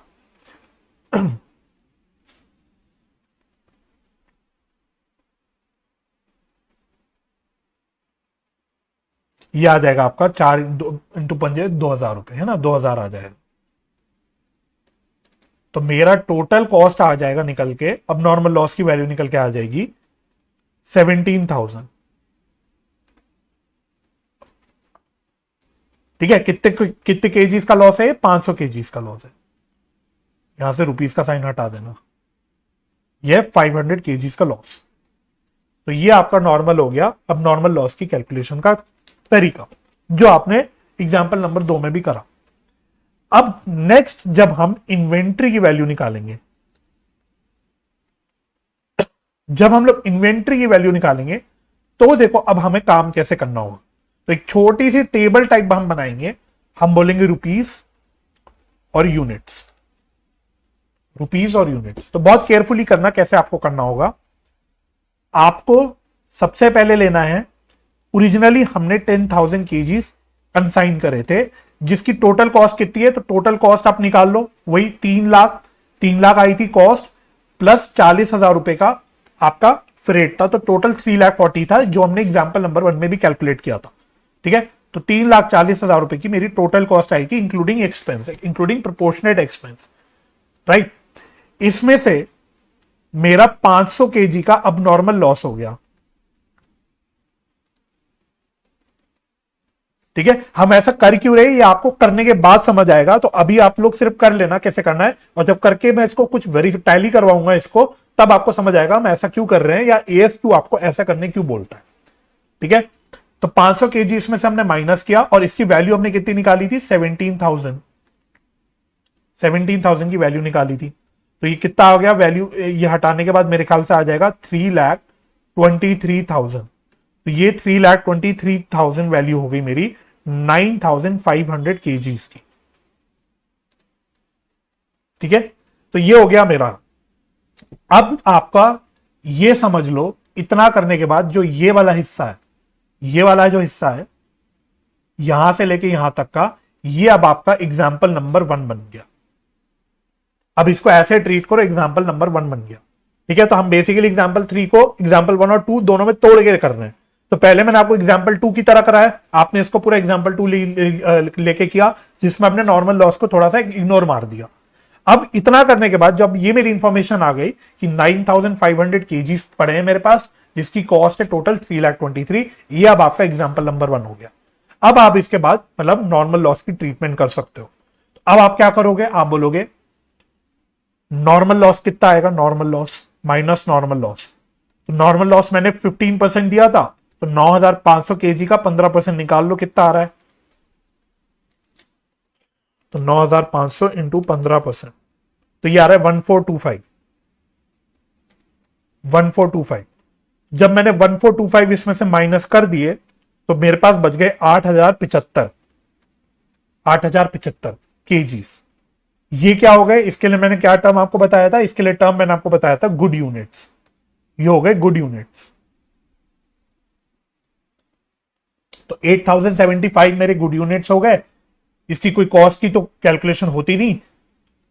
तो अब मैं बेसिकली क्या बोल रहा हूं कि 3,23,000 का खर्चा 9,500 केजी पे नहीं किया मैंने 3,23,000 का खर्चा इस गुड यूनिट्स 8,075 केजी में किया है ना। तो ये मैं मान रहा हूं। तो ये करने के बाद मेरा बताना कॉस्ट पर गुड यूनिट कितना हो जाएगा? कॉस्ट पर गुड यूनिट ये निकाल के बताना। तो कितना कैसे निकालोगे? 3,23,000 की कॉस्ट है और गुड यूनिट्स मेरे 8,075 केजी। तो ये कितना आ रहा है? 323 डिवाइड बाय 8,075 केजी। तो ये हो गया 40 पर केजी। तो ये मेरी कॉस्ट पर गुड यूनिट आ गई। तो अब अगर मैं बोलूं कंसाइनमेंट स्टॉक की वैल्यू निकालने के लिए, तो आप कैसे निकालोगे कंसाइनमेंट स्टॉक? तो अनसोल्ड स्टॉक 1000 केजी पड़े हुए हैं, जिसका 40 रुपए पर केजी का भाव है, मतलब कॉस्ट है। तो 40,000 मेरा टोटल आ गया अपना कंसाइनमेंट स्टॉक। या फिर जो मैंने आपको शॉर्टकट तरीका, मतलब स्मार्ट तरीका, शॉर्टकट नहीं स्मार्ट तरीका बताया था, स्मार्ट तरीके में आप कैसे करोगे? आप ये कॉस्ट पर यूनिट अलग से निकालने की जगह आप डायरेक्टली कंसाइनमेंट स्टॉक की वैल्यू निकाल लोगे यूनिटरी मेथड यूज करके, यूनिटरी तरीका यूज करके। तो आप बोलोगे 3,23,000 रुपए का खर्चा अगर 8,075 यूनिट्स पे हुआ है तो 1000 यूनिट पे कितना खर्चा हुआ होगा? तो ये आप निकाल दोगे 40,000 रुपए। 40,000 रुपए। ठीक है, तो ये तो आपका तरीका हो गया करने का, अगर आपके सवाल में अब नॉर्मल लॉस और नॉर्मल लॉस दोनों भी है। ठीक है, तो ये तो आपको तरीका आ जाना चाहिए। अब ये तरीका क्यों कर रहे हैं? AS2 में कैलकुलेशन नहीं बता रखी उसने। AS2 ने पता है क्या बोला हुआ है? AS2 में जो बोला हुआ है वो मैंने आपको इन अदर वर्ड्स करके बोला हुआ है। In other words, abnormal loss will not affect the per unit cost of valuing inventory। यानी AS2 बोलता है कि जब abnormal loss और normal loss दोनों भी हो तो आपको ऐसे वैल्यू निकालनी इन्वेंट्री की कि अगर abnormal loss नहीं भी होता, अगर abnormal loss नहीं भी होता तो आपकी कॉस्ट पर केजी सेम ही आनी चाहिए थी। इसका मतलब क्या हुआ? अब एक बार मेरे इस साले एग्जांपल 3 के सोल्यूशन में देखना, मेरा कॉस्ट पर गुड यूनिट कितना आया? 40 पर केजी। 40 पर केजी। अब एक बार एग्जाम्पल नंबर 1 पे मैं आपको लेके वापस जाता हूं ऊपर। एग्जाम्पल नंबर 1 पे मैं आपको वापस लेके जाता हूं। तो एग्जाम्पल नंबर 1 पे देखना जरा, कॉस्ट पर गुड यूनिट कितना आया था? सेम आया था, देखो 40 पर केजी। जबकि एग्जाम्पल नंबर 1 पे तो कोई एबनॉर्मल लॉस था ही नहीं। तो यही हमारा AS2 बोलता है कि भाई आप इस तरह से ट्रीटमेंट करो कि आपकी जो कॉस्ट पर गुड यूनिट आए, कॉस्ट पर गुड यूनिट को ही हम यूज करते हैं फॉर इन्वेंट्री वैल्यूएशन, है ना। तो जो आपका कॉस्ट पर गुड यूनिट आए वो सेम ही आए, अगर अब नॉर्मल लॉस ना होता, जो आता सेम ही रहे, मतलब वहां पे आपका कोई भी चेंज ना हो। यह आपका बोलता है अकाउंटिंग स्टैंडर्ड नंबर 2। इसलिए हम लोग इस प्रकार से इसकी कैलकुलेशन यहां पे दिखाते हैं। ठीक है, तो आपको इतना इन डेप्थ एनालिसिस नहीं करनी, कोई आपको इन डेप्थ एनालिसिस करने की आवश्यकता नहीं है। आपको सिर्फ एग्जांपल 2 में मैंने आपको एग्जांपल 3 जैसे सॉल्व करा है, ये आपको याद रखना है। आपको क्या करना है, सबसे पहले नॉर्मली अब नॉर्मल लॉस की वैल्यू निकाल लो, इग्नोरिंग नॉर्मल लॉस या कुछ भी छोड़ के। उसके बाद आप कॉस्ट पर गुड यूनिट की कैलकुलेशन कर लो। उसके लिए आप कैसे करोगे, आप ओरिजिनल लोगे 10,000 केजीज थे जिसकी कॉस्ट थी 3,40,000 इंक्लूडिंग एक्सपेंस। इसमें से आप अब नॉर्मल लॉस हटा दो, तो यूनिट से 500 और वैल्यू निकाली थी हमने 17,000, तो आपका निकल के आ जाएगा 9,500 केजी, 3,23,000। यहां पे भी बाय द वे आप कैलकुलेट करके देख सकते हो आप। चलो छोड़ो, मैं ज्यादा आपको इन डेप्थ एनालिसिस करवाऊंगा तो आप लोग कंफ्यूज हो जाओगे, तो छोड़ दो। आप 9,500 केजीज अब आपके पास हो गए एट 3,23,000। ठीक है, अब इसमें से आप नॉर्मल लॉस माइनस कर देना 15% का, जो आपका मतलब ये बेसिकली मैंने बोला ये आपका एग्जांपल 1 बन गया। तो यहां से आपका एग्जांपल 1 शुरू हो गया। तो 9,500 केजी में से आप उसका 15% माइनस कर दो, तो आपके गुड यूनिट्स निकल के आ जाएंगे। और कॉस्ट तो आपकी इतनी है 3,23,000। अब हम बोलेंगे कि जो 3,23,000 की कॉस्ट है वो 9,500 केजी की नहीं है, ये कॉस्ट 8,075 केजी की है। अकॉर्डिंगली फिर आप कॉस्ट पर गुड यूनिट निकाल सकते हो या फिर डायरेक्टली कंसाइनमेंट स्टॉक की वैल्यू निकाल सकते हो। तो आपको इस प्रकार से काम करना है इस केस में। ठीक है, तो मैं उम्मीद करता हूं इसी के साथ आपको मैंने एग्जॉस्टिवली कवर कराया। 1 घंटे से ऊपर हो गया, लेकिन मैंने एग्जॉस्टिवली आपका नॉर्मल लॉस, अब नॉर्मल लॉस और कॉम्बिनेशन ऑफ नॉर्मल लॉस और अब नॉर्मल लॉस सब कवर करा दिया। सारी अकाउंटिंग ट्रीटमेंट जो आपके आ सकती एग्जाम में सब डिस्कस कर ली। तो इसके साथ पहले तो मैं उम्मीद करता हूं कि अब आपको नॉर्मल लॉस और अब नॉर्मल लॉस की ट्रीटमेंट अच्छे से समझ आ गई होगी। ठीक है, तो अब हम एक काम करते हैं, अपने किताब के सवाल में इसको अप्लाई करके देख। अब आप लोग स्टडी मटेरियल का खोलना इलस्ट्रेशन नंबर 4। ठीक है, तो अब हम करेंगे इलस्ट्रेशन नंबर 4। पेज नंबर बता देता हूं, पेज नंबर है आपका 6.65। चलिए, ठीक है, इस इलस्ट्रेशन को आप इंपॉर्टेंट मार्क कर लेना। चलिए, कहता है नाइक स्पोर्ट्स कंपनी या नाइकी होगा, Nike sports company of New Delhi consigned 100 shoes to Adidas company of Ahmedabad. तो हमने न्यू दिल्ली से, मतलब हम नाइकी स्पोर्ट्स है, मतलब हम लोग कंसाइनर है, हमने एडिडास को अहमदाबाद में गुड्स कंसाइन करे कितने 1,000 shoes, sorry 100 shoes, costing ₹1,500 each, 1,500 पर शू की कॉस्ट थी हमारी। Invoiced at ₹2,000 each. तो कॉस्ट तो मेरी 1,500 थी, लेकिन हमने इनवॉइस कितने पे किया, 2,000 रुपए पे किया, मतलब हमने भेजा 2,000 रुपए पे। तो बेसिकली मतलब क्या हुआ कि मेरी इनवॉइस प्राइस हो गई 2,000 की। ठीक है, और अगर मैं आपसे पूछूं लोड यानी प्रॉफिट, प्रॉफिट हमने कितना ऐड किया, ठीक है, टेक्निकली मैंने आपको बताया था लास्ट लेक्चर में, इसको मैं लोड बोलता हूं। तो लोड कितना हो गया मेरा, 500 रुपए पर शू का लोड हो गया मेरा, क्योंकि कॉस्ट 1,500 थी, इनवॉइस प्राइस 200 है, तो 1,500 में हमने 500 रुपए कहीं ना कहीं प्रॉफिट ऐड करके भेजा है, तो ये मेरा हो गया लोड पर shoe. The consigner paid 10,000 rupees freight and insurance in transit 1,500। तो टोटल खर्चा मेरा हो गया, कंसाइनर का खर्चा हो गया 11,500 का, 11,500 का टोटल खर्चा हो गया।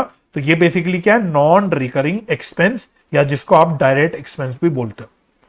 ठीक है, तो कंसाइनर का खर्चा हो गया। अब कहता है during transit 10 shoes were totally damaged. तो 10 शूज हमारे रास्ते में खराब हो गए, तो ये हो गए आपके अबनॉर्मल लॉस। ठीक है, तो क्वेश्चन में जब भी नॉर्मल लॉस होगा ना, तो क्वेश्चन क्लियरली बोलेगा, वो क्लियरली बता देगा कि नॉर्मल लॉस है। उसके अलावा जो भी वो नुकसान वगैरह की इंफॉर्मेशन दे, उसको आप हमेशा अब नॉर्मल लॉस मानना। अगर नॉर्मल नेचर का लॉस होगा तो वो आपको अपने आप इंफॉर्मेशन बताएगा क्वेश्चन में। ठीक है, तो यहां पे रास्ते में क्या हुआ, 10 शूज मेरे खराब हो गए, तो ये मेरा एक नुकसान हो गया, तो ये हो गया मेरा अब नॉर्मल लॉस।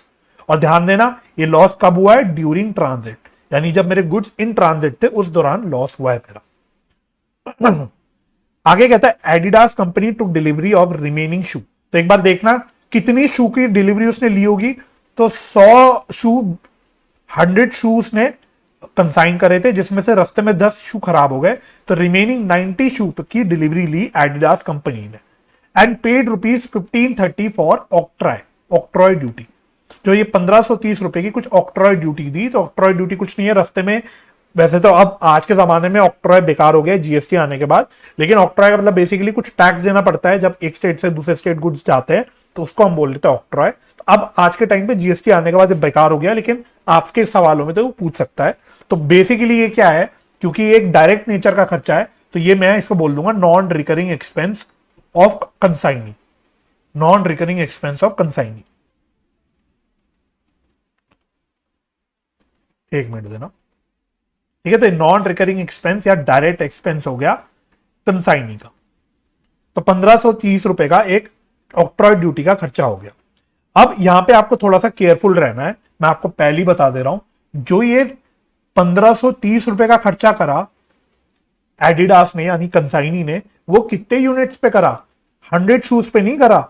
उसके पास तो आए कितने, 90 शूज, उसके पास 90 शूज आए। तो इस 90 शूज के लिए उसने 1530 रुपए का ऑक्ट्रॉय दिया। बचे जब 10 शूज खराब हो गए, उसके लिए वो ऑक्ट्रॉय क्यों पे करेगा, कॉमन सेंस है। वो तो भाई जो अच्छे सही सामान उसके पास आ रहा है उसी पे तो ऑक्ट्रॉय पे करेगा, उसी पे तो खर्चा पे करेगा। जो खराब हो गया सामान उस पे वो क्यों खर्चा करेगा। तो एक्चुअली में जो 90 यूनिट या 90 शूज उसके पास आए, उस शू के लिए उसने 1530 रुपए का खर्चा किया। आगे कहता है Adidas company sent a bank draft to Nike sports company for ₹50,000 as advance. तो ये एडवांस हो गया, ये आपको अच्छे से पता है। And later on sent an account sales showing that 80 shoes had been sold at ₹2200 each. तो उसने 80 शू, तो 90 में से उसने 80 शूज बेचे, कितने रुपए पे, 2200 रुपए ईच पे। Expenses incurred by Adidas company on godown rent 2000 रुपए। तो ये हो गया बेसिकली क्या, रिकरिंग नेचर का खर्चा है या इनडायरेक्ट खर्चा आपका कंसाइनी का दे दिया। तो कंसाइनी के दोनों खर्चे आ रहे हैं यहाँ पे, इनडायरेक्ट वाले भी आ रहे हैं और डायरेक्ट वाले भी आ रहे हैं। Adidas company is entitled to a commission of 5% at invoice on invoice price. तो ये बहुत इंपॉर्टेंट है, केयरफुली पढ़ना, लैंग्वेज केयरफुली पढ़ना। अगर आप लैंग्वेज केयरफुली नहीं पढ़ोगे तो हमेशा फंसोगे। उसने बोला, क्वेश्चन ने बोला कि 5% का कमीशन ऑन इनवॉइस प्राइस होगा, 5% का कमीशन ऑन इनवॉइस प्राइस होगा और 25% on any surplus of sale price over invoice price, है ना। तो मेरी इनवॉइस प्राइस कितनी है, 200 रुपए की है। तो 200 रुपए तक तो मेरा जो कमीशन निकलेगा वो 5% पे निकलेगा, और जो एक्चुअल सेल प्राइस 200 रुपए से ऊपर जो हो रही है, यानी मेरे इस क्वेश्चन में 2200 रुपए की सेल प्राइस हुई है, तो 200 रुपए से कितने रुपए ऊपर हुई है, सॉरी 2000 हो ना, 2000 पे 5% है, 2000 का मेरा इनवॉइस प्राइस था। तो 2000 रुपए का इनवॉइस प्राइस पे हम 5% इनवॉइस का कमीशन निकालेंगे, और एक्चुअल सेल मेरी 2200 रुपए पे हुई है, तो कितनी एक्सेस अमाउंट सेल हुई है ओवर इनवॉइस प्राइस, 200 रुपए। तो इस 200 रुपए पे हम लोग 25% कमीशन निकालेंगे, ठीक है। तो इसकी कैलकुलेशन हम लोग सवाल के दौरान कर लेंगे। Prepare consignment account, consignees account and the relating working notes account in the books of the Nike sports company. यानी हम नाइकी यानी कंसाइनर है ना, तो कंसाइनर की बुक्स में हमको कंसाइनमेंट अकाउंट बनाना है और नाइकी यानी कंसाइनिंग का अकाउंट बनाना है। तो ये मेरा सवाल है। तो गुड क्वेश्चन, अच्छा सवाल है आपका, तो कर लेते हैं हम इसको भी। तो करना, अब आप अपने पास देखते रहना इलस्ट्रेशन नंबर 4, ठीक है। तो अब आप अपने पास सवाल देखते रहना और मेरे साथ करते रहना। तो सबसे पहले हम लोग कंसाइनमेंट अकाउंट बना देते हैं। तो consignment to Adidas, to Adidas,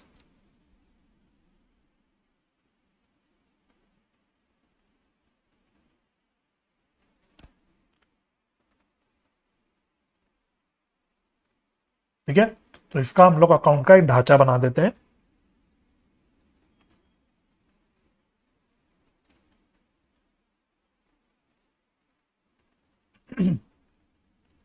चलिए, तो ऐसे एक रफ सा फॉर्मेट बना लेता हूं, आप लोग अपने पास साफ साफ बना लेना। चलिए,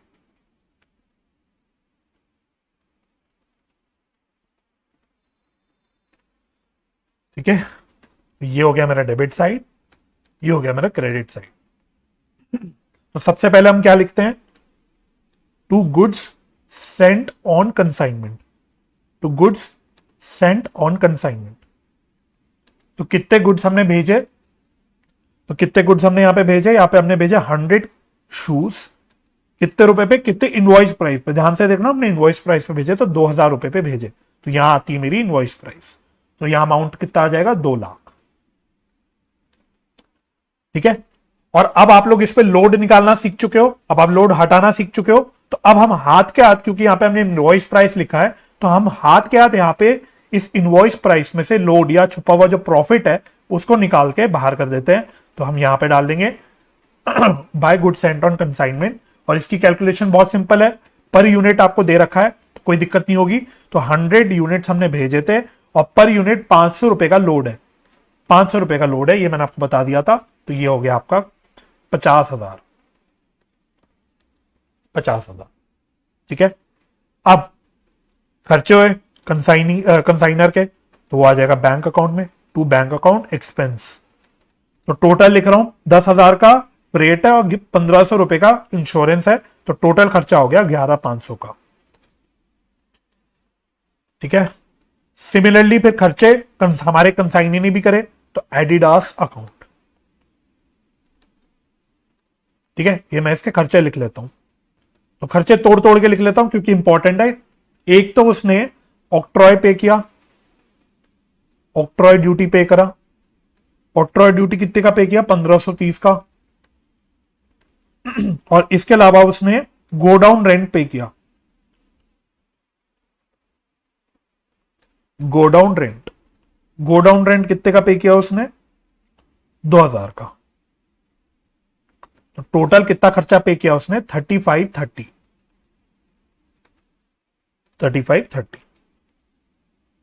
ठीक है, इसके अलावा और सेल की इंफॉर्मेशन दे रखी है, तो यहां हम डाल देंगे बाय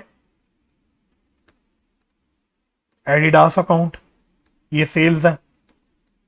इसकी कैलकुलेशन भी छोटी सी दिखा देता हूं नीचे ब्रैकेट में। तो क्वेश्चन ने बोला हमने कितने शूज बेचे, या हमारे कंसाइनी ने कितने शूज बेचे, 80 शूज बेचे, कितने रुपए पे, 2200 रुपए पे। तो ये कितना आ जाएगा, 1,76,000, 1,76,000।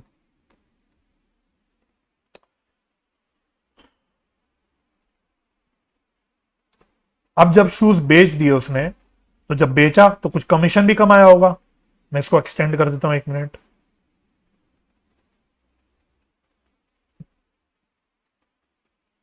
ठीक है, तो जब उसने शूज बेचे तो उसने कुछ कमीशन भी कमाया होगा।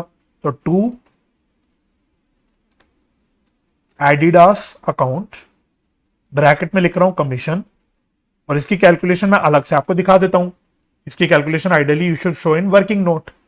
तो यहां वर्किंग नोट में हम क्या दिखाएंगे, 1 calculation of commission, calculation of commission.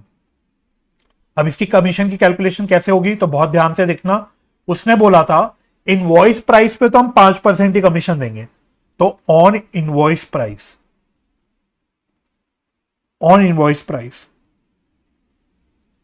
तो ऑन इनवॉइस प्राइस कितना कमीशन बनेगा मेरा, तो टोटल 80 शूज बेचे जिसकी इनवॉइस प्राइस थी 2,000 रुपए की। तो ये मेरी इनवॉइस प्राइस पे सेल वैल्यू आ गई, इसका आप निकाल लोगे 5%। तो ये कितना आ रहा है, 80 इंटू 2000 इंटू 5%, तो ये आ रहा है 8,000। ये कितना आ रहा है, 8,000। और जो सरप्लस है, on surplus over invoice price, invoice price से जो सरप्लस अमाउंट पे जो उसने बेचा उस पे हमें 25% पे निकालना है। तो बेचे कितने, 80 यूनिट्स, इनटू सरप्लस कितना आएगा, 2200 सेल प्राइस है, इसमें से इनवॉइस प्राइस 2000 का हटा दिया, तो सरप्लस मेरा 200 का हो गया, और इस पे मेरा 25% का कमीशन बनेगा। तो ये बेसिकली क्या है, ओवर राइडिंग कमीशन है। तो 80 इंटू 200 इंटू 25%, तो ये कितना आ रहा है, 4,000। ये आ रहा है 4,000। तो टोटल कमीशन मेरा बन गया कितना, 12,000 का।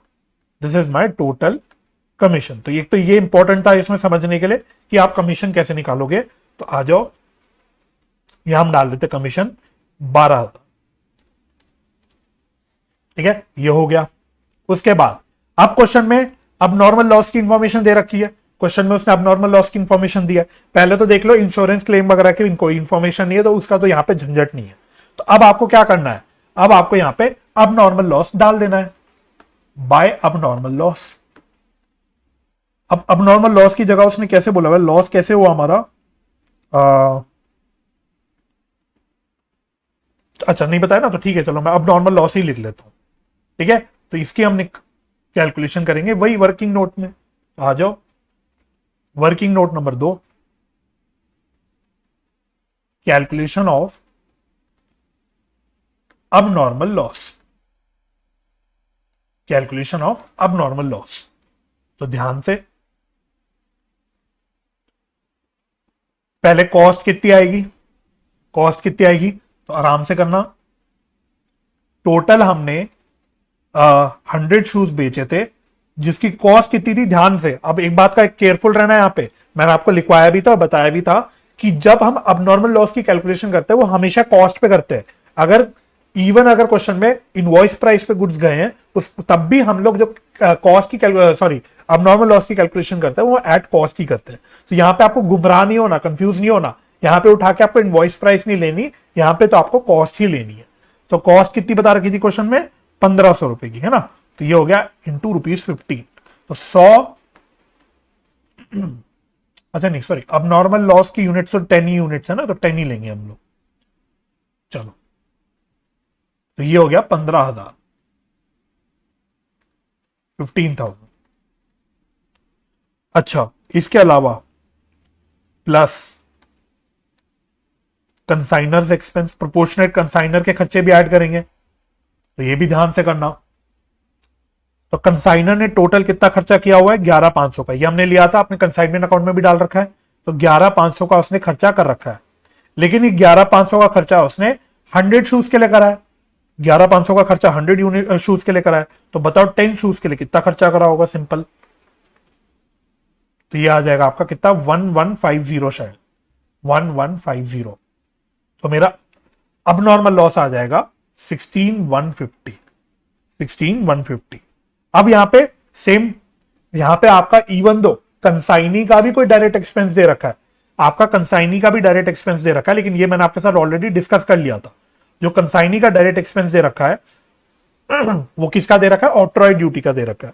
ठीक है, तो हम जनरली कंसाइनी का जो डायरेक्ट एक्सपेंस होता है वो ऐड नहीं करते जब नुकसान इन ट्रांजिट हुआ हो। यहाँ पे ट्रांजिट पे नुकसान हुआ है तो उसको हम ऐड नहीं करेंगे। और यहाँ पे मैंने आपको एक्सप्लेन भी कर दिया था कि जो 1530 यूनिट्स है उसने रिमेनिंग शूज की डिलीवरी ली और उसके लिए उसने 1530 रुपए का ऑक्ट्रॉय ड्यूटी पे किया, यानी उसने ये नेट 90 यूनिट्स पे ऑक्ट्रॉय ड्यूटी की पेमेंट करी। इस 10 जो नुकसान हुआ है 10 शूज का, इस पे उसने ऑक्ट्रॉय पे नहीं करा, इस पे उसने ऑक्ट्रॉय पे नहीं करा। इसलिए हम लोग लॉजिकली, मैं आपको साथ साथ लॉजिक भी बता रहा हूं, कहीं आपको ऐसा ना लगे कि हम रट रहे हैं। तो लॉजिकली भी आप देखोगे तो जो अब नॉर्मल लॉस हुआ है उस पर कंसाइनी ने कोई खर्चा ही नहीं करा, इसलिए हम कंसाइनी का कोई भी खर्चा ऐड नहीं करेंगे। ठीक है, इसलिए मैंने आपको बोला था क्वेश्चन पढ़ते वक्त हमको लॉजिकली कॉमन सेंस लगा के थोड़ा सा सोचना पड़ेगा। चलो मैं वापस से आ जाता हूं अपने सोल्यूशन पे। तो अब जब मैंने अब नॉर्मल लॉस निकाल दिया तो इसको भी मैं डाल देता हूं अपने कंसाइनमेंट अकाउंट में, 16,150। बस अब क्या बचा, अब डालना है आपको कंसाइनमेंट स्टॉक। कंसाइनमेंट स्टॉक, तो कंसाइनमेंट स्टॉक की कैलकुलेशन भी हमें वर्किंग नोट में दिखानी पड़ेगी, तो मैं यहां पे दिखा देता हूं। 3, working note number 3, calculation of consignment stock या वैल्यू ऑफ कंसाइनमेंट स्टॉक। तो बिल्कुल ऐसी कैलकुलेशन, पहले आप लोगे ओरिजिनल कॉस्ट, तो कॉस्ट कितनी आएगी आपकी, अच्छा नहीं कॉस्ट थोड़ी, अब यहां पे हम लोग इनवॉइस प्राइस पे करेंगे ना। यहां पे जब इन्वेंट्री वैल्यूएशन करेंगे तो हम यहां पे इनवॉइस प्राइस पे दिखाएंगे। तो इनवॉइस प्राइस कितनी है, तो अब मुझे पहले ये सोच के बताना कि मेरे कितने यूनिट्स बचे होंगे कंसाइनमेंट स्टॉक पे, कितने यूनिट्स बचे होंगे कंसाइनमेंट स्टॉक पे। तो सबसे पहले हमने 100 यूनिट्स भेजे थे, जिसमें से 10 यूनिट तो नुकसान हो गया रास्ते में ही, और बचे 80 यूनिट मैंने बेच दिए। तो बचे कितने होंगे, 10 शूज ही मेरे पास बचे होंगे विद कंसाइनी, मतलब। ठीक है, तो कंसाइनी के पास कितने शू बचे होंगे, 10 शू बचे होंगे। तो हमें इस 10 शू की कैलकुलेशन करनी है।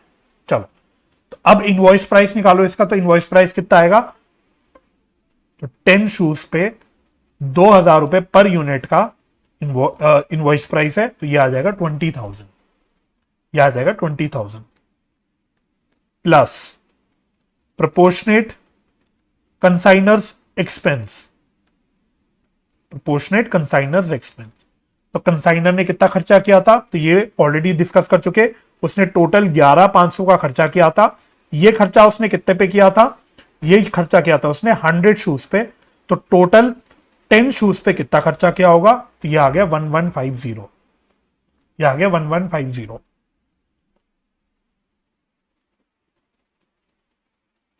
ठीक है, और साथ ही साथ हमें यहां पे प्रोपोर्शनेट कंसाइनीज एक्सपेंस भी ऐड करने पड़ेंगे, क्योंकि कंसाइनी ने कुछ नॉन रिकरिंग नेचर या डायरेक्ट नेचर के खर्चे करे। बेसिकली क्या, ऑक्ट्रॉय ड्यूटी पे करा उसने। तो ऑक्ट्रॉय ड्यूटी उसने कितना पे करा था, 1530 का। तो ये आप कैसे निकालोगे, तो वही तरीका सेम है, 1530 लोगे आप यहां पे, है ना, और नीचे क्या डालोगे। अब ये 1530 का जो उसने खर्चा किया वो कितने शूज के लिए किया, उसने 100 शूज के लिए थोड़ी किया, ये उसने शूज 90 शूज के लिए करा। ये मैंने आपको यहां पे भी दिखा दिया था, यहां जब हम क्वेश्चन डिस्कस कर रहे थे मैंने तब भी बता दिया था आपको कि उसने एक्चुअल में जो 1530 का जो ऑक्ट्रॉय ड्यूटी पे किया वो कितने शूज पे किया, 90 शूज पे किया। ठीक है, तो ये खर्चा उसने 1530 का 90 शूज पे करा, तो 10 शूज पे कितना करा होगा, इंटू 10, तो ये कितना आ जाएगा, बेसिकली 1530 को 9 से डिवाइड कर दो, तो ये आएगा 170। तो अब मेरी कंसाइनमेंट स्टॉक की वैल्यू आ जाएगी, तो 20,000 प्लस 1150 प्लस 170, तो ये आ गई मेरी 21320, 21320। तो आ जाओ हाथ के हाथ इसको हम डाल देते हैं अपने कंसाइनमेंट अकाउंट में, 21320। अच्छा, अब जब ये कंसाइनमेंट स्टॉक हमारा इनवॉइस प्राइस पे आ रहा है, तो इसमें जब छुपा हुआ प्रॉफिट है वो मुझे हटाना पड़ेगा। तो उसके लिए हम क्या टर्म बोलते हैं, स्टॉक रिजर्व। तो यहां पे हम लोग स्टॉक रिजर्व हटा देंगे। तो ये कैसे आएगा, ये तो बहुत सिंपल है, 10 शूज है मेरे पास कंसाइनमेंट पे, क्लोजिंग स्टॉक पे, और पर शू पे कितने रुपए का प्रॉफिट छुपा हुआ है, 500 रुपए का। तो बस 5,000 रुपए का ये मेरा छुपा हुआ प्रॉफिट हम यहां से निकाल लेंगे। बात खत्म हो गई मेरी, अब आप अकाउंट क्लोज कर सकते हो।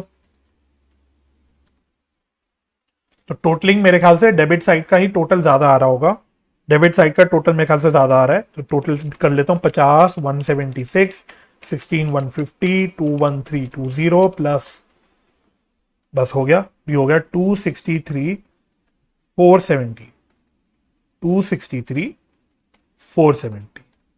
अब मेरा बैलेंसिंग फिगर कितना बच गया, -2 लाख, -11,500, -3530, -12,000, -5,000। तो मेरा बैलेंसिंग फिगर बच गया 31440 का, 31440। तो दिस इज माय प्रॉफिट। ठीक है, तो लिखते कैसे हम लोग, पीएनएल अकाउंट लिखते हैं हम लोग, बट ये है क्या, प्रॉफिट ऑन कंसाइनमेंट। ठीक है, तो मैं उम्मीद करता हूं आपको ये कंसाइनमेंट अकाउंट समझ आ गया होगा। लेकिन अभी हमारा क्वेश्चन खत्म नहीं हुआ है, हमें कंसाइनी का अकाउंट भी बनाना है। तो जल्दी जल्दी से हम लोग कंसाइनी का अकाउंट भी बना देते हैं। तो कंसाइनी का नाम क्या है, एडिडास। ठीक है, जो भी पूरा नाम है अब डाल देना। तो हाथ के हाथ हम इसको भी बना लेते हैं। मैं इसका फॉर्मेट बना देता हूं जल्दी से।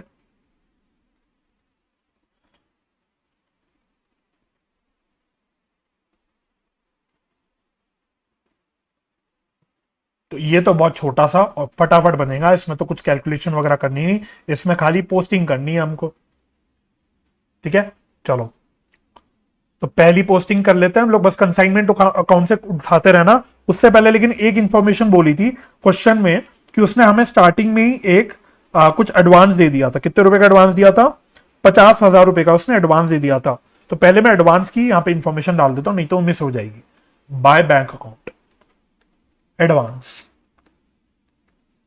ठीक है, तो कितने रुपए का एडवांस दिया था, 50,000 रुपए। अब हम लोग अपने कंसाइनमेंट अकाउंट से सारी इंफॉर्मेशन डाल देते हैं। तो पहले क्रेडिट साइड पे करता हूं, तो उसने सेल कितनी की करी थी, 1,76,000 की करी थी। तो इसमें एडिडास को हम लोग डेबिट कर रहे हैं 176 से। तो टू कंसाइनमेंट अकाउंट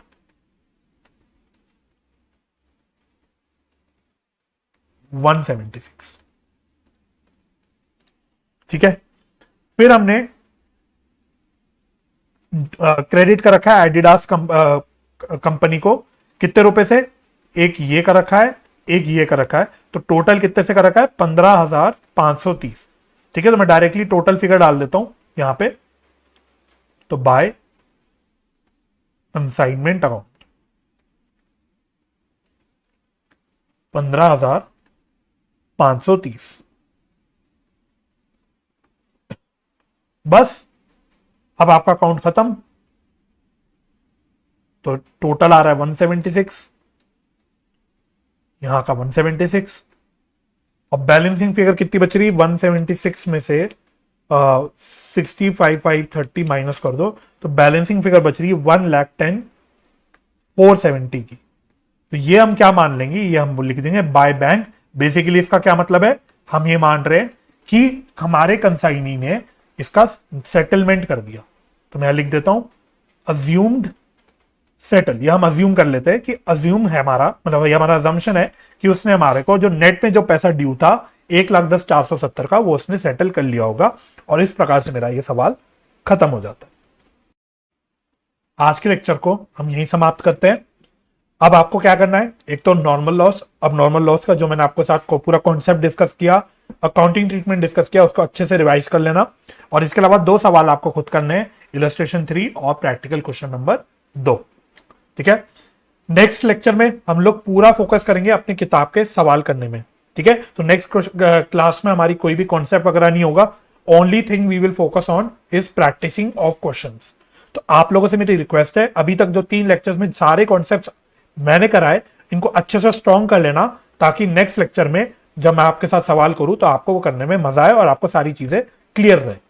राइट, तो मैं उम्मीद करता हूं ये लेक्चर आपको हेल्पफुल लगा होगा, और आज के लेक्चर में जो भी कॉन्सेप्ट हमने कवर किया वो आपको समझ आ गया होगा। अगर आपको ये लेक्चर यूजफुल लगा है तो मेरे को सपोर्ट जरूर कीजिएगा, वीडियो को लाइक और शेयर जरूर कीजिएगा, और अभी तक अगर आपने चैनल सब्सक्राइब नहीं किया तो चैनल सब्सक्राइब कर दीजिएगा। फ्यूचर वीडियोस की नोटिफिकेशन के लिए बेल आइकन प्रेस कर दीजिएगा। तो मुझे अपना समय देने के लिए बहुत बहुत धन्यवाद। अपना ख्याल रखिए, परिवार का ख्याल रखिए, हंसी खुशी रहिए, एक दूसरे की मदद करते रहिए, और पॉजिटिव माइंडसेट से पढ़ाई करते रहिए। हम मिलेंगे नेक्स्ट लेक्चर में, तब तक के लिए bye bye and take care.